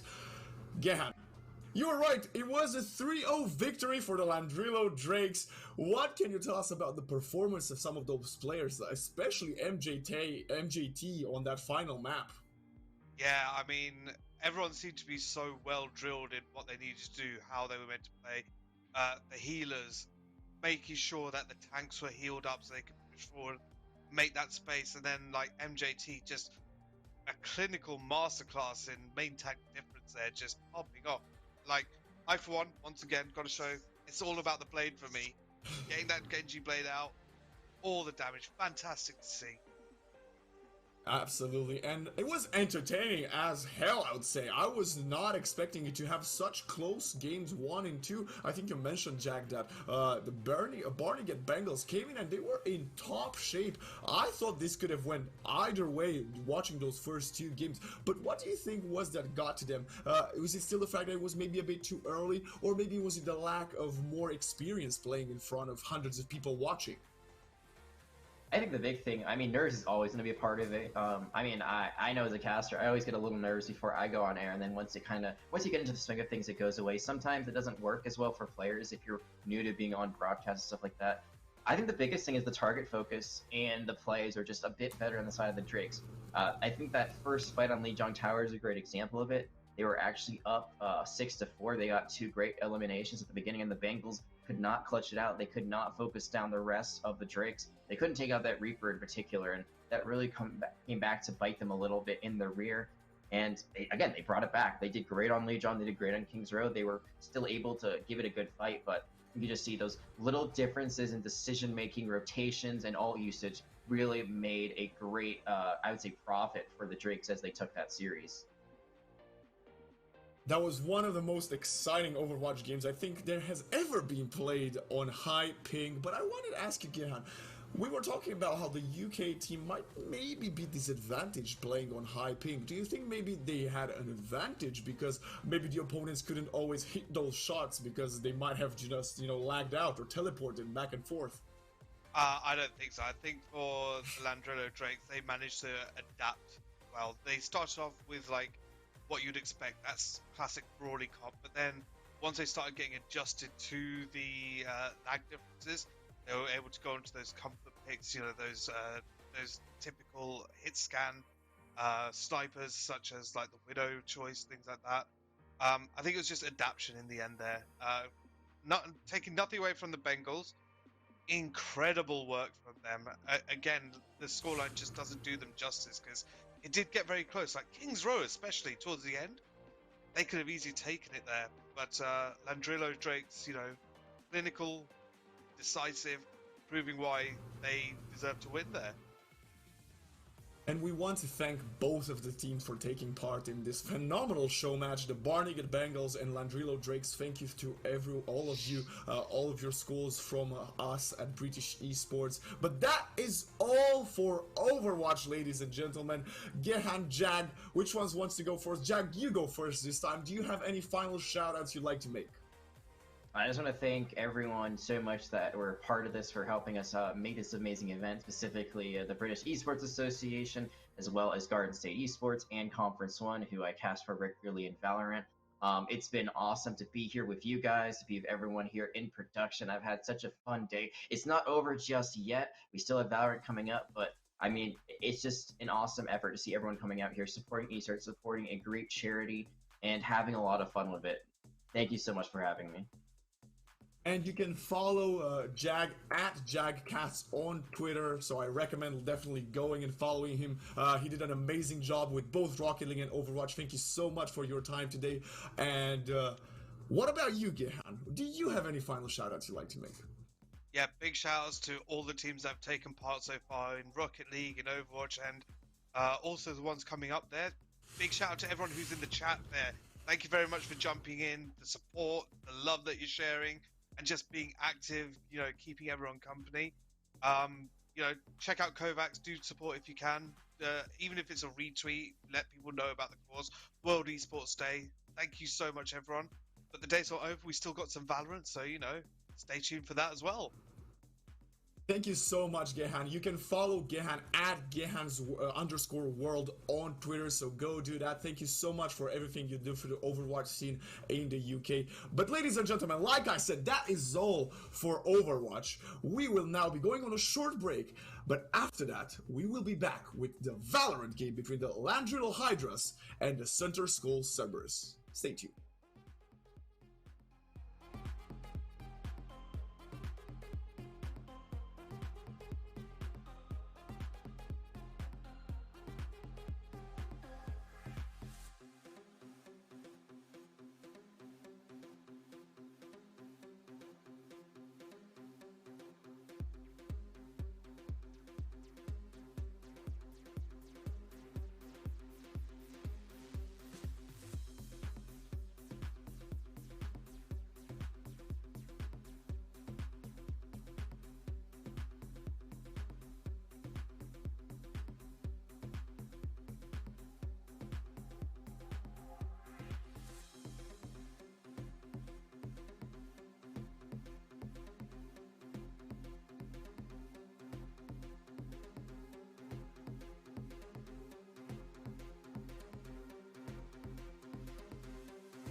Welcome back to the World Esports Day 2021, brought to you by the British Esports and the Garden State Esports from New Jersey. This is our second year raising money for the charity on World Esports Day. Our selected charity for this year is Kovacs. For more information, you can go to World Esports Day /Kovacs to donate and find out what Kovacs is all about. The links will be going on throughout the Twitch chat today, so you can click on them and just find out more about our very, very good cause. Ladies and gentlemen, the way the games today have been played so far in both Rocket League and Overwatch, a team from the United Kingdom facing a team from North America, and so far, it has been played on an NA servers, and the UK teams have been coming in hot, winning both games. But now, we are moving on to Valorant, the game between Landrillo Hydras versus the Center School Cerberus. Is this going to be a change? Are we going to see anything different? Well, to tell us all about the third and final game of the day, I'm joined by none other than the phenomenal duo of Septulence and his phenomenal co-caster. Absolutely. Thank you so much, Waxon. I mean, I'm super stoked to be here with my co-caster, Waxon. But now that host is out of here, right? I mean, let's talk about that a little bit. How do you think our host has been doing today, Waxon? I think our host has been absolutely biased towards the UK teams, but I am here today to support the Cerberus teams from North America. Absolutely. I mean, it's okay that our host has been biased, right? Because I'm coming in to be a little bit biased as well. Hired as an NA caster. I got to be rooting for my boys. We're down 0-2 right now. I'm absolutely stoked to see what's going to be coming out here on Valorant. We were talking about it before the broadcast. If ping is going to make a difference in any game, it's going to be Valorant. So the NA guys, I think they've got a leg up here. I think they've got a great opportunity to bring the heat. Absolutely. I'm expecting the servers to come in hot and bring one back for NA. This is going to be a phenomenal game. We are going on to Icebox. We know the Hydras will be starting on the attacking side. Septulence, what can you tell us about the meta currently going on Icebox? Yeah, so Icebox, so this is going to be really interesting because I want to say the meta, the first agent that pops into mind is going to be Reyna, right? I feel like she is everywhere all the time, the duelist, the fight opener. She's seemingly invincible. You can't get rid of her. And then you look at Sova as well, those recon bolts, everything is just above and beyond so important. I'd say Sova, almost a must pick here. The only map that he's even more of a pick on is Ascent, but this is a best of one, so we are not seeing Ascent. All the cards will be put down on the table right here, right now. I expect some Sovas. I expect some Reynas, and I know Jet has that weird bug right now, so I'm not sure how many Jets we're going to be seeing, but I still would like to see some. As for me, I think Viper is a key component of any Icebox comp, but this is what I want to ask you, Septulence. Knowing that Viper is a must-have so often on Icebox, do you think we are going to see any KO to counter that Viper post-plant utility usage? So I play KO on Icebox. That's actually the agent that I usually bring to the table. I can't guarantee that that is what these teams are going to do, but I think it makes the most sense. That blade that can just shut down everything, it can get rid of all of your abilities for several seconds. I mean, that is so unbelievably strong. Like you said, probably the counter to Viper at this point in the stance of where Valorant is at. So I think that Viper is going to make an appearance. I think you're spot on. Now, KO, that's a little bit up in the air. I think we're going to kind of see where these players themselves feel comfortable, because KO, I always call him kind of a more niche pick. We don't see him as often on any map except Breeze. I feel like Breeze is the one where you're like, oh, we're definitely going to see a KO here. And speaking of the way Icebox has been recently changed with that wallbang in certain spots around the map, we usually used to see Sage being played on every single game where we had Icebox. I think 100 Thieves were the only teams that was not running a Sage. But what about this current update? You can no longer spam through the box on A side. Do you think we're going to see any Sages, or maybe teams just have a bit more comfort picks with that Sage being used to play it for so many months, or not? Yeah, I think you were spot on. I think you said the perfect phrase right there, that phrase being comfort pick. I feel like these teams, they're running the same comps. They're running comps that we know and love, that we've seen 100 times over. We see Ludi Fruity has already locked it in. We see, actually, no, excuse me. Wow, that might be the fastest agent select I have ever seen in my life. These players, they locked it in. They knew what they were coming to do, and they are doing it. And we are on, and I think the Hydras will be attacking, and we see a comp with Jet and Raze on the attacking side, and an Omen, no Viper for the Hydras. Very interesting on this aspect. Courageous. But on the other side, we see a Phoenix on Icebox, which I would say is a pretty unusual pick here. Would you agree, Septulence? I wholeheartedly agree. I think you're spot on. We're looking at a very unique, like, 4 great agents and then a wild card on both sides, right? We've got the Phoenix and the Omen, 2 agents that we very often aren't seeing on Icebox here. Those are the 2 that I'm really going to be keeping an eye out on. I mean, those are going to be the ones where they're putting kind of all their eggs in one basket here. They're bringing out these unusual agents, and they're going to try to walk away with a win on it. If you'd have to go for a prediction scoreline for the end of this game, what would you predict, Septulence? I don't know how the rest of today is gone. We might be seeing a 13-0 here. I mean, I'm hoping the NA guys can pick it up a little bit, pick up some slack. We see a huge ping difference. Some of the NA guys as low as 20, and I don't think anybody on the EU side any lower than 100. Like 100, yeah.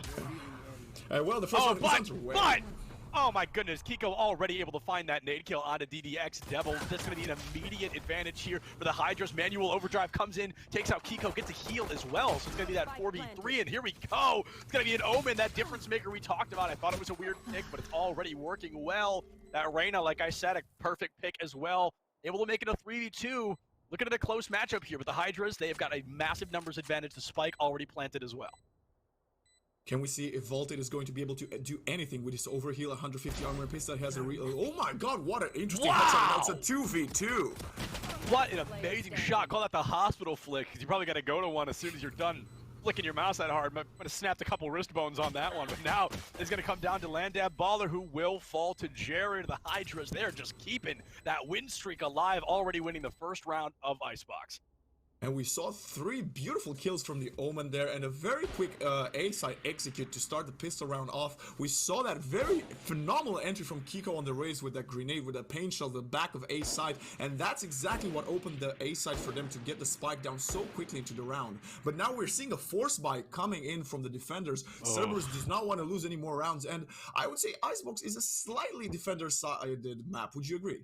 I agree. I wholeheartedly agree. I think every map in the game is defender-sided except for Haven due to the 3 points. It gives the offense an advantage. I'm also anti-force buy. I really think this is a bad idea. It really does not work well normally. They're trying to equalize as quickly as possible, but as long as this Omen's on the table, you know, it's really going to be a great look for the Hydras. MJT cracks the fight off early, takes down the Devil with the Marshal. We see an Omen getting another kill, and MJT with the triple, just tearing it up right now on Icebox. Jet and a sniper, just peanut butter and jelly here. Bolted picks up a kill onto Jared, but the damage has been done. You're going to have to do that about 3 more times.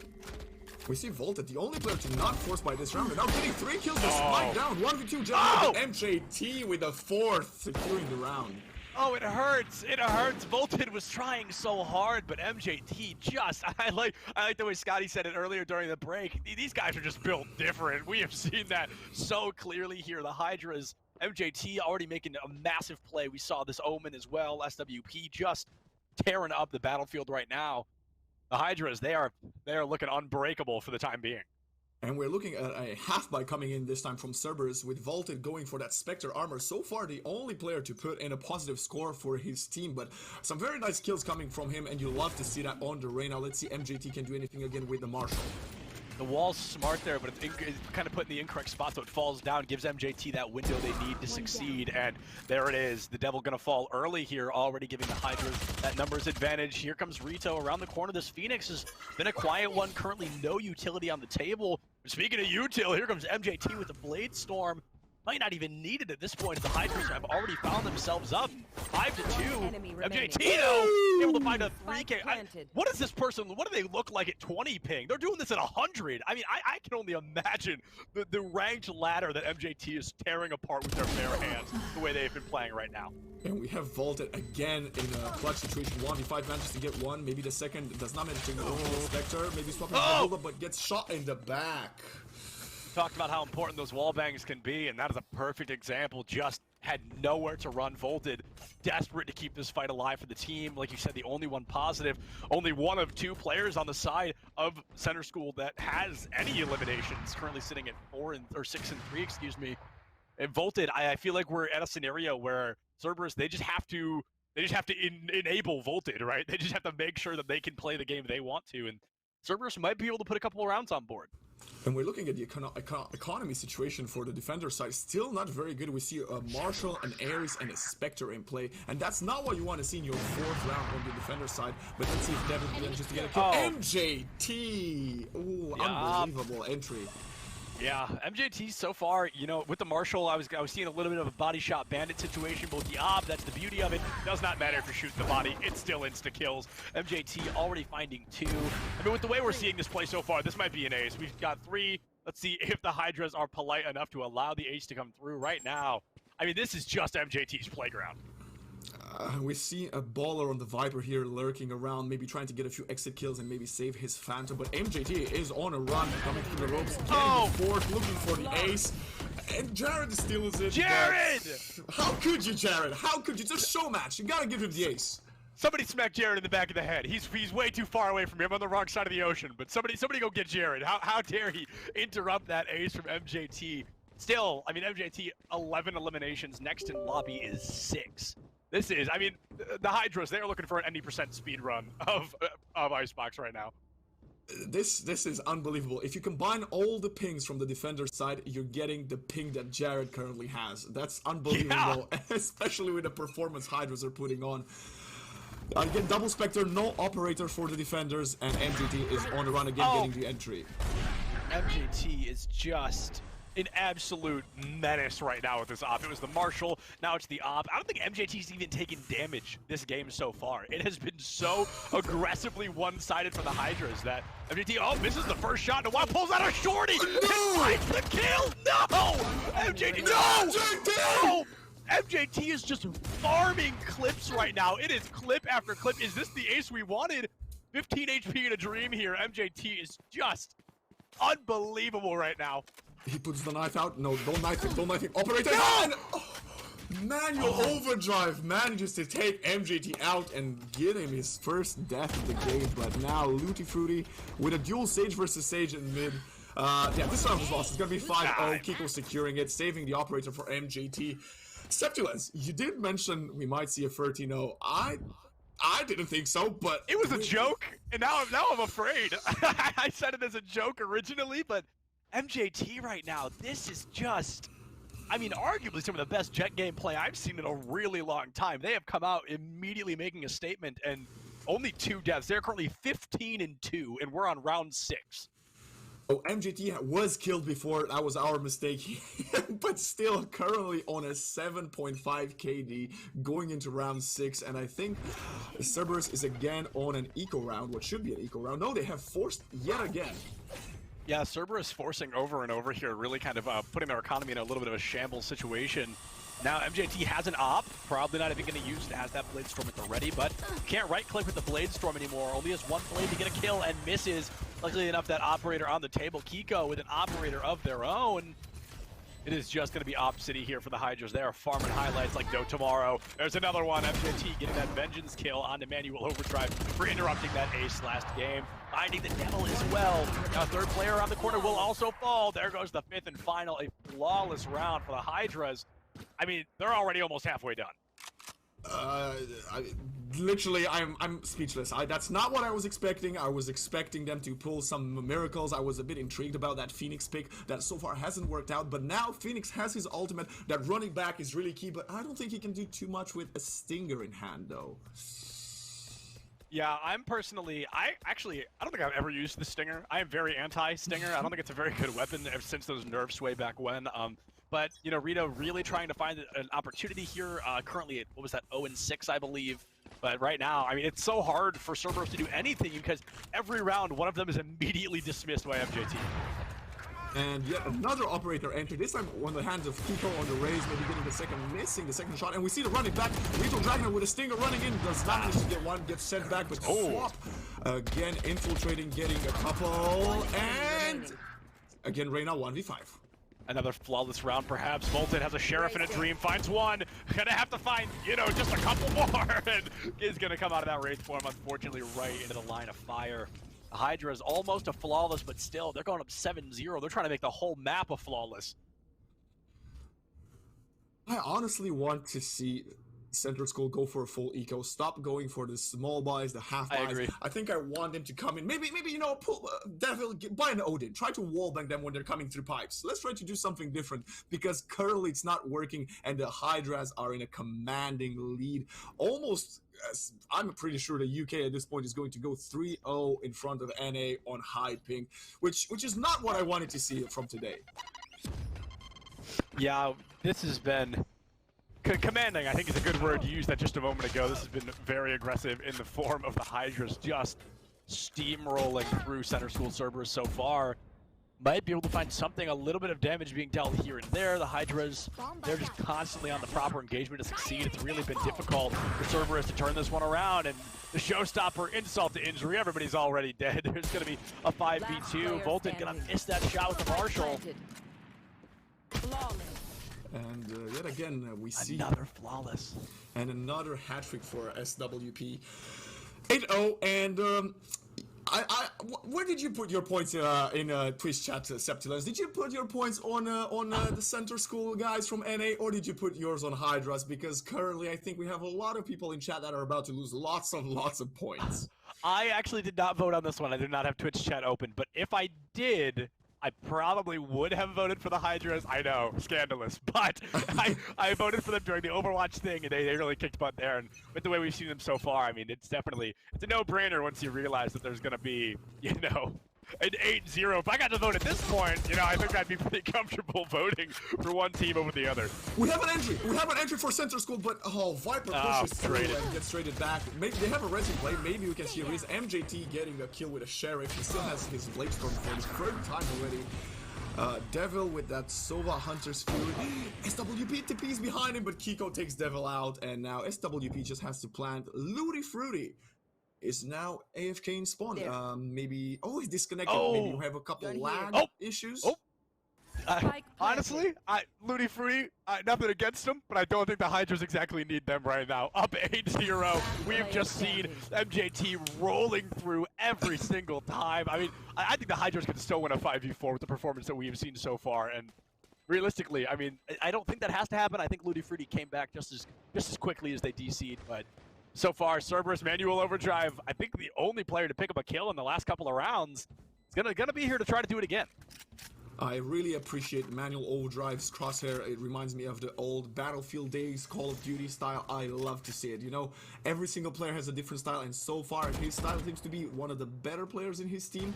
In a 1v4 situation with a spike down, probably not going to get it. Looty Fruity reconnects to the server and picks up an operator from spawn and finishes 9-0 in favor of the Hydras. Septilens, is this the right time to call a timeout?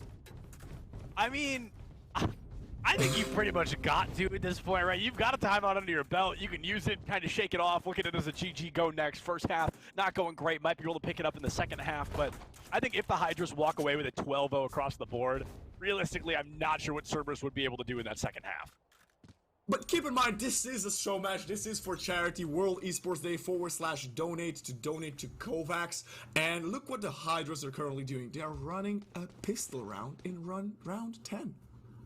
Just possibly for the giggles at the show match, and they're trying to give us just that. They're trying to put on a show for us at the finest. It has been an interesting one. Rito cannot decide on what they want to bring out. the slow rotation from the Hydras right now. They are creeping up. This is going to be dropping in from the heavens through the tripwire, and it looks like it's going to be Looty Fruity finding that opening frag. Now, trade comes through. We see some more damage coming out from center school, but the Hydras, they've just got it on lock right now, coming through so strong every time. And Volton has a firing range, but looks overhead. Kiko finds that kill. Manual Overdrive finds one. Can they find three more? Can they put Cerberus on the board?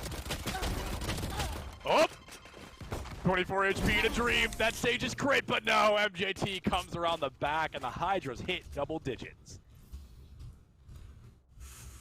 Well, what can I say other than let's commend our Phoenix for getting in on that assist, and now we have 4 ultimates on the side of Center School. I think they should try to stack them up somehow, maybe try to mount an aggressive push, maybe use their Sova Recon Dart and maybe an aggressive push with some Reyna Phoenix flashes. That might be something to work for them, but oh my goodness, the Hydras on the attacking side running the 5 shorty. Oh golly. I don't know about you, Exon, but it has been quite a while since I have seen a 5 shorty strat. They don't even have weapons other than the shorties. They are full sending this. They did not bring any backup. This is going to be their sole attempt. Kiko misses the first, gets the second, takes hardly any damage in the process. Rito going to take some damage already, falls to Kiko again. Goes for the spike plant for the first time in a long time, actually. We're actually going to see them try to plant the spike a little bit here. MJT trying to get aggressive, but there goes land jab as well. The Hydras, they are just in the right place at the right time every time. Manual Overdrive picks up Looty Fruity. We're in one of those situations, the damage might already be done. Maybe Cerberus can res and try to turn this around. One enemy remaining. Oh, maybe not though. Well, we see Volden, one of the players with the highest amount of kills on his team side and getting the first one. Maybe giving a couple more. Oh, Sova is almost caught, but no, in a 1v3 doesn't manage to bring the recon dart. 1v3, shorties in hand. Classic in hand versus shorties. Nope, Volden! Knifed it! Oh, beautiful. You gotta appreciate the knife duel 1v1 Reyna versus Jet. That's the type of thing you want to see. And you see SWP losing his life to the spike.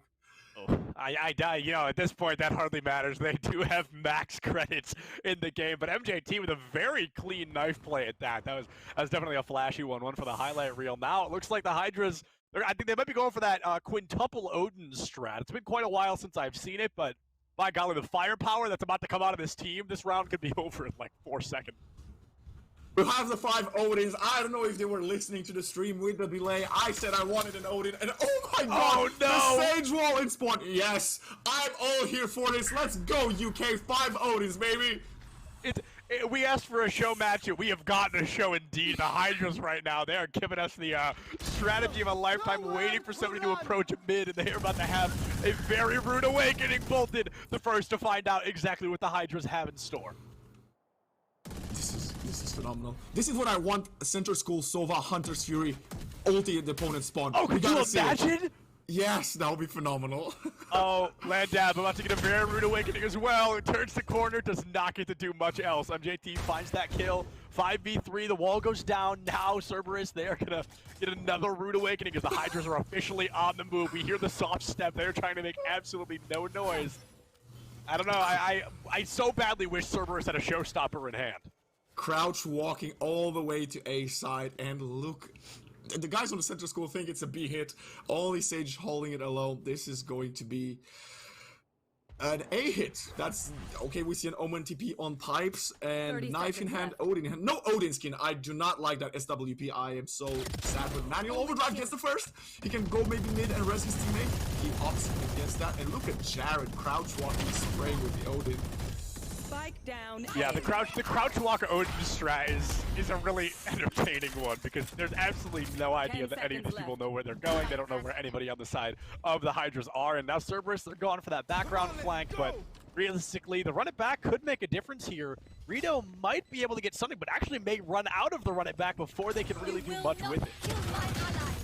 Yeah, res coming from Ludi Fruity on MJT. Kiko covering very nicely now. It's the Devil 1 versus 4. Gets 1 and Kiko trades it. Oh, sorry, Phoenix is still alive. And we have, I think he has a Marshall in hand or maybe even a Vandal. He has an Ares, but Kiko secures it and 12-0 first half going on to defenders of Icebox. Septulence, we said this is a defender-sided map. This does not really feel that way, does it? No, it absolutely does not feel that way. Now it might be defender-sided because Hydra's on the defense. I mean, this has just been an absolute masterclass. MJT, 25 eliminations. Next in lobby is 15, and that player is also on MJT's team. So this has just been an absolute showing. It almost feels like, just looking at the leaderboard, it feels like it's just been MJT and this Omen versus 5, right? They have just been absolutely tearing it up. But this is where you can start mounting a comeback. This would be probably the biggest comeback in esports history. You're 2-0 in games down. You're 12-0 down in your last game of the day. This is where you gotta get a few kills. MJT on top of Reactor. Oh, golly. I've got to say, I've seen this happen before. I have seen a 12-0 reverse sweep, but right now, 2 knife kills in 1 round. Center School, they're already down 3v4. I really don't think we're going to be seeing any positive. Oh, everybody's going for the knife. It is a knife-only round. Kiko picks up Landab. Jared finds the devil as well, and there it is. MJT puts it away. Oh, Chef's Kiss, incredibly poetic there. MJT once again ending the round by knifing the Reyna. I mean, the Hydras, they pulled no punches. They gave us the show of a lifetime, and they win Icebox, our one and only Valorant map, in a 13-0. We usually talk about MVPs. What is there to talk about? MGT with 539 combat score, 178 econ rating. A 13-0 victory, but what an entertaining game. How much fun we had, Septulence. We love to see it. This is the scoreboard. What is a big takeaway you have from here? I mean, just the Hydras are looking good. That's the biggest takeaway I've got. An absolutely phenomenal performance. MJT versus the world. They're just 26-3. That is, I mean, you don't get much better than that. You win 13-0. That is at least 2 eliminations per round, right? That is just, I mean, what an amazing showing from this team so far. The Hydras, they just, I mean, I don't even know what else to say. I'm like dumbfounded. I'm flabbergasted. They really just gave us an incredible performance. And I don't know if you got the chance to read what was going on in chat, but obviously the Hydras are trolling, saying that MJT only picked up Valorant yesterday. That is obviously not correct. MJT with a stellar performance and phenomenal usage of that Blaze Storm. But yeah, just a bit of fun between these two teams that offered us an amazing show match. And you know what? We said we wanted a knife round, and hey, we got a knife round, yes! Yeah, a knife round to close it out. Definitely felt poetic. It was really impressive there. It was funny because it didn't start as a knife round, but then we got to a point where Cerberus realized, they're like, oh, they're only using knives. And then everybody pulled out their knives, and that was definitely quite entertaining. Like I said, incredibly poetic that MJT got that final knife kill again. We saw that happen earlier in the round, that obviously Cerberus was closest to winning. They're taken out by a knife, and the Hydra's giving us a repeat of that there in round 13.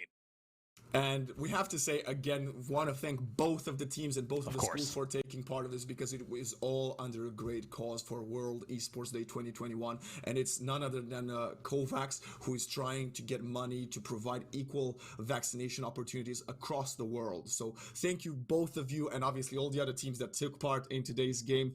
But yeah, if you could have one advice for the teams that we've seen right now performing this Valorant Icebox show match, Septimus, what would it be for the future? It would be stay on the grind, right? You're going to run into teams that are better than you, and that is always a horrible feeling, but it's going to be, every experience is a learning experience. You can walk away from these losses and kind of think, what were they doing that made it so easy to beat us, or what were we doing wrong that made it so easy to get defeated there? But honestly, a very good showing. We saw some great progress, some great signs of life as well. And I think it's one of those situations where it's just like, keep up the good work, keep on that grind. Yeah, and obviously, you know, we've seen Ferg, you know, in pro play as well. Maybe it's just an unfavorable draft for maps. Maybe if we would have seen, I think we had last 3 maps, Ascent or Bind. Maybe on Bind or Ascent, we might have seen a different scoreline. But that was amazing. And what can I say other than UK 3-0 victory in games on high ping. Septilens, I was asking the guys on Overwatch this, maybe the ping was an advantage, you know, having high ping might put your opponents off, because yes, you're not used to playing on high ping, but you're really not used to playing against someone that has 8 times your ping, is it?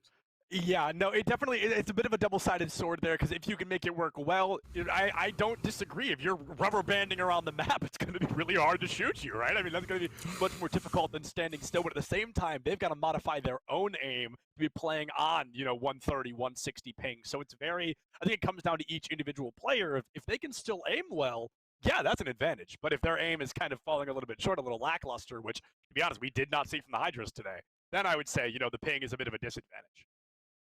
Exactly, but thank you so much, Septilens. We're waiting. We might be getting an interview here with MJT, so if we are, I'll just keep you around, because we're gonna ask MJT some real questions about, did he really pick up Valorant yesterday? No, there's no way. There's no way. There's absolutely no way that a player like that picked this game up yesterday. Can we run a prediction in chat? Did MJT pick up Valorant yesterday or not? Please, someone behind the scenes, do run a prediction in chat, because that is unbelievable. But yeah, 13-0, I would have wanted to see more. I think that was, people were just getting warmed up. We saw the 5 Odins in base. Only imagine if we would have played Fracture. 5 Odins, 5 Shorties. Oh, I think Ascent with 5 Odins would have been insane, though. I swear Ascent is made out of glue and cardboard. You can wallbang everything on that entire map.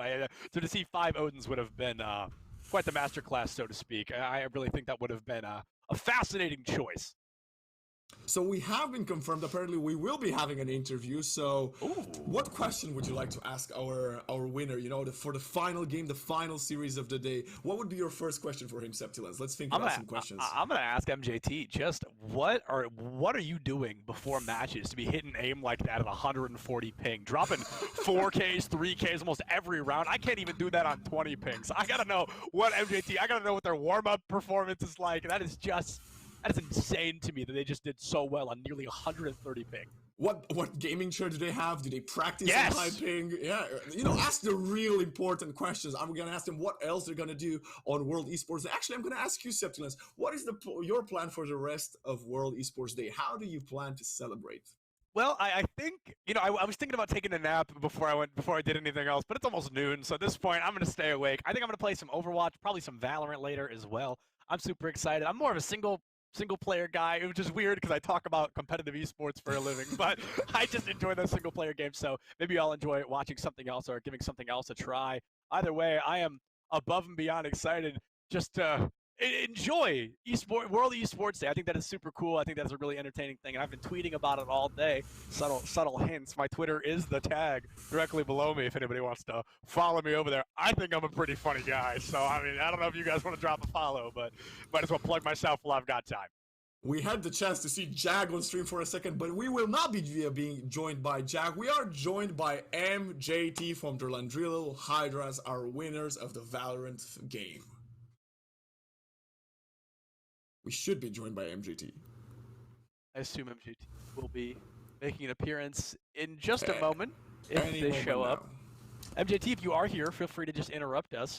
We will just talk until you make an appearance. It was nice to see Jag though. Jag is usually my casting partner for a lot of things like this, so it was very nice to see him cast Overwatch earlier. He did a great job, and it was nice to see him in a freeze frame just as much, just a couple of seconds ago. But it's great. He did a great job today. We had some amazing Rocket League casters out there as well. It has been a very entertaining, very fascinating day, and honestly, a huge shout out to Waxon while we've got the time. Dude's been hosting his butt off this entire time, and then he also gets put on the Valorant broadcast, and it takes it in stride. Does a phenomenal job there, so round of applause for you, Waxon. Oh, thank you so much, Septilence. And obviously, Jag was one of the amazing casters for Rocket League as well. He also had double duty today. But now, MJT, I think he might have joined us. Is that him? Is it him? Is it the one and only 26-3 scoreline? You are muted, just so you know, in case you aren't aware of that fact. Somebody just joined our chat, but we're waiting. They're still muted, so we're gonna wait just a sec, see what's going on. MJT will be joining us in just a second. We are one step closer. They're now in the chat with us, so I will consider that a moral victory, if you will. Definitely, so will I. I think we're just getting informed right now that MJT does not have permission to speak. So, if you could ask me the question, what? I will ask for him. I will read his answers. I'm joking. We're gonna try to get that figured out. Somebody's gonna try to get him the perms, I think. So apparently he will not be speaking in Discord. He will be speaking in vMix. That is going to be very interesting. But yes, my first question for MJT is, how did you prepare for this? Well, not for this game overall. How did you prepare to play on 140 ping? I think we're still getting it figured out if MJT is going to join us audibly in whatever we are using. But I think that's a great question, because I don't know about you, but I feel like if my ping goes up even by 10, I'm like, I can't do it well.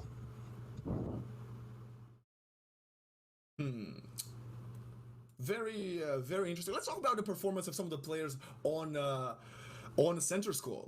We saw Reyna vaulted, playing very well on that agent. He was always getting a couple kills at the end of the round, but always put in clutch situations, delivering 2 or 3 kills here and there, but unable to do more than that. Do you think maybe that is because he was playing his agent a bit more passive than he should have? Yeah, absolutely. And I think that was kind of a passive thing, just in terms of like, you didn't want to overextend because at some point you were already down, 4, 5, 6, 7, 0. So the more you overextended, the harder it would be to kind of clutch that back. But when you're playing Reyna, I talked about that right at the beginning. While she is a duelist, she's also usually that primary initiator, the one that kind of storms in, kind of makes an appearance. And those Leers, I mean, they're so strong. Even if they don't kind of disguise you the way they want to, the enemy has to shoot them to get rid of them. So I think that is just such an aggressive thing. You throw a Leer, you peek the corner, they're blind, right? So you've got a massive advantage. But all in all, the Reyna just unfortunately didn't have the enabled situation like they needed to succeed on Reyna. She's very feast or famine is a phrase we often use, and I feel like it was just, unfortunately, a lot of famine for Volted today. And on the bright side, I'm looking at the scoreboard right now. We were talking about how some of the players on either side did not have any kills on the board, but I'm very excited to announce that every single person that played in that 13-0 had a kill. So, everybody contributed to some extent earlier in the game or later on. We even saw the Phoenix getting, I think he got one of the knife kills in the knife round. We had Yes, there was a knife kill for the Phoenix. So I know that I've played games and I've literally gone like 0-26 before, so I mean I get it. I getting a kill sometimes is very difficult, but it's definitely, yeah. I'm glad everybody got a kill. I almost wish we saw more of the knife rounds, right? Just for the giggles, just for fun, because we don't see those often in Valorant. You don't need them; they're not mandatory the same way they are in some other first-person shooters. So I'm always excited when the teams come out with that knife kill, that knife round, and that's just entertaining. You don't see knives in the kill feed often. Yes, definitely. More than that, speaking of the knife rounds, let's talk about, again, MJT, who will be with us shortly, and the way he utilized the Jet Bladestorm, the knives Jet has as an ultimate. I think in round 5, he was already using the Bladestorm for the second time, which is amazing, the rate at which he was farming those ultimate orbs. Yeah, absolutely. It was just kill, orb, kill, orb. Every single time there was an orb available. What was it, 5 Bladestorms, 4 Bladestorms by the end of it? And across 13 rounds. I mean, that's absurd. That's insane. That's basically a Bladestorm every 4 rounds, right? That is just above and beyond impressive. And of course, you get an ult ping for every kill as well as getting the orbs. So they were just farming them like no tomorrow. What was it, 25, 26 eliminations across 13 rounds? So that is just, I mean, that is 26 and 4 assists, yeah. Yeah, you are farming ult or just ult charge like no tomorrow.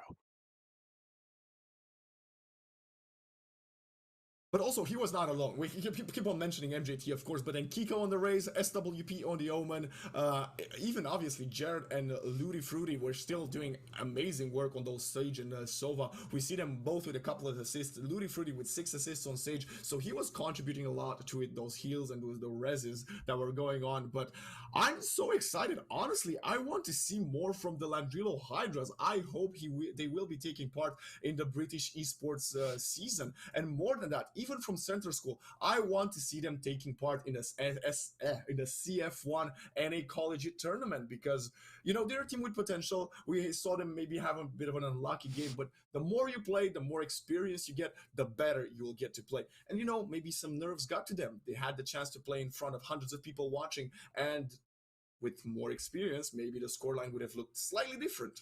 Right.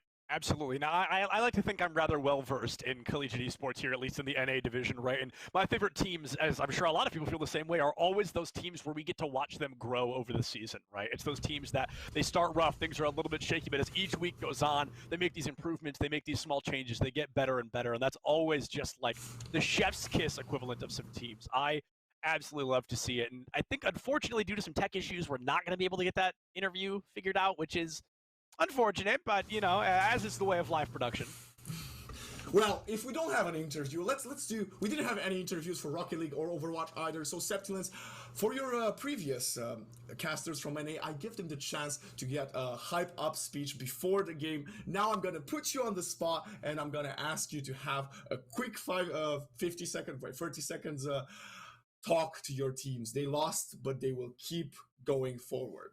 Yeah, absolutely. Like I mentioned earlier, I almost gave this speech on accident earlier. It's all about looking at these VODs, just improving constantly every time. You need to look at, everything as a learning experience, as what I like to always call a GG go next. What did we do wrong here? How were they able to beat us so easily? Even if you get 13-0'd, you can look at how they played, their rotations, their improvements, kind of what they've done to succeed. And I think and I didn't see Cerberus very often. I feel like we were spectating the Hydras a little bit more, but I know when I first started playing Valorant, I really struggled with keeping my crosshair at that head level, right? And that makes beyond a world of difference. Just being ready at any time to fire is exactly what a team could need to go from good to great. Thank you so much for your time, Septilence. You were amazing for our Valorant broadcast today. Do you have any final shout-outs you'd like to make? No, I feel like I said them all earlier. Jag did a great job today. I love him. I always want to give him attention as well. Waxon, you're hosting fantastic. You're casting even better. So thank you so much for joining me as well. I really appreciate it. A huge shout out to everybody in the back line. Huge shout out to Kazakh's May Jump for bringing me in here, and Scotty for having me here representing CF1. It's been an absolute awesome experience, but I think that's everything from me. So thank you everybody so much. My time was short, but by golly, was it a great one. I think it's time to throw it back to that handsome host we've got. Thank you so much, Septilence. What an amazing day we had, ladies and gentlemen, but we are now getting closer to the end of our World Esports Day charity stream. We would like to also yet again shout out CF1, the top tier collegiate competition in North America. You can find more information about them on Twitter at CF1 Esports, and don't forget, next Tuesday at 8 p.m. EST, you can find them live on twitch.tv/CF1 Esports for some immortal and radiant gameplay. More than that, we also want to thank all of the teams and schools that took part in today's tournament: the GCS Owls, the West Deptford Eagles, Landrilo Drakes, Landrilo Hydras, Barnegat Bengals, and the Center School Cerberus, who was an alternate provision school. Thank you all for being here. I want to thank Craftman, Jag, Septulence, Juke, Method, and obviously our phenomenal producer, Elliot. I was your host and caster, Waxon. It was my pleasure to be here today. But don't forget, World Esports Day does not end here. Go and show your love and support for esports. Go and put it on social media using the hashtag World Esports Day. And don't forget to donate to our amazing cause this year, COVAX. But at World Esports Day /donate. That was all from us here at British Esports. Thank you so much, and we will see you soon.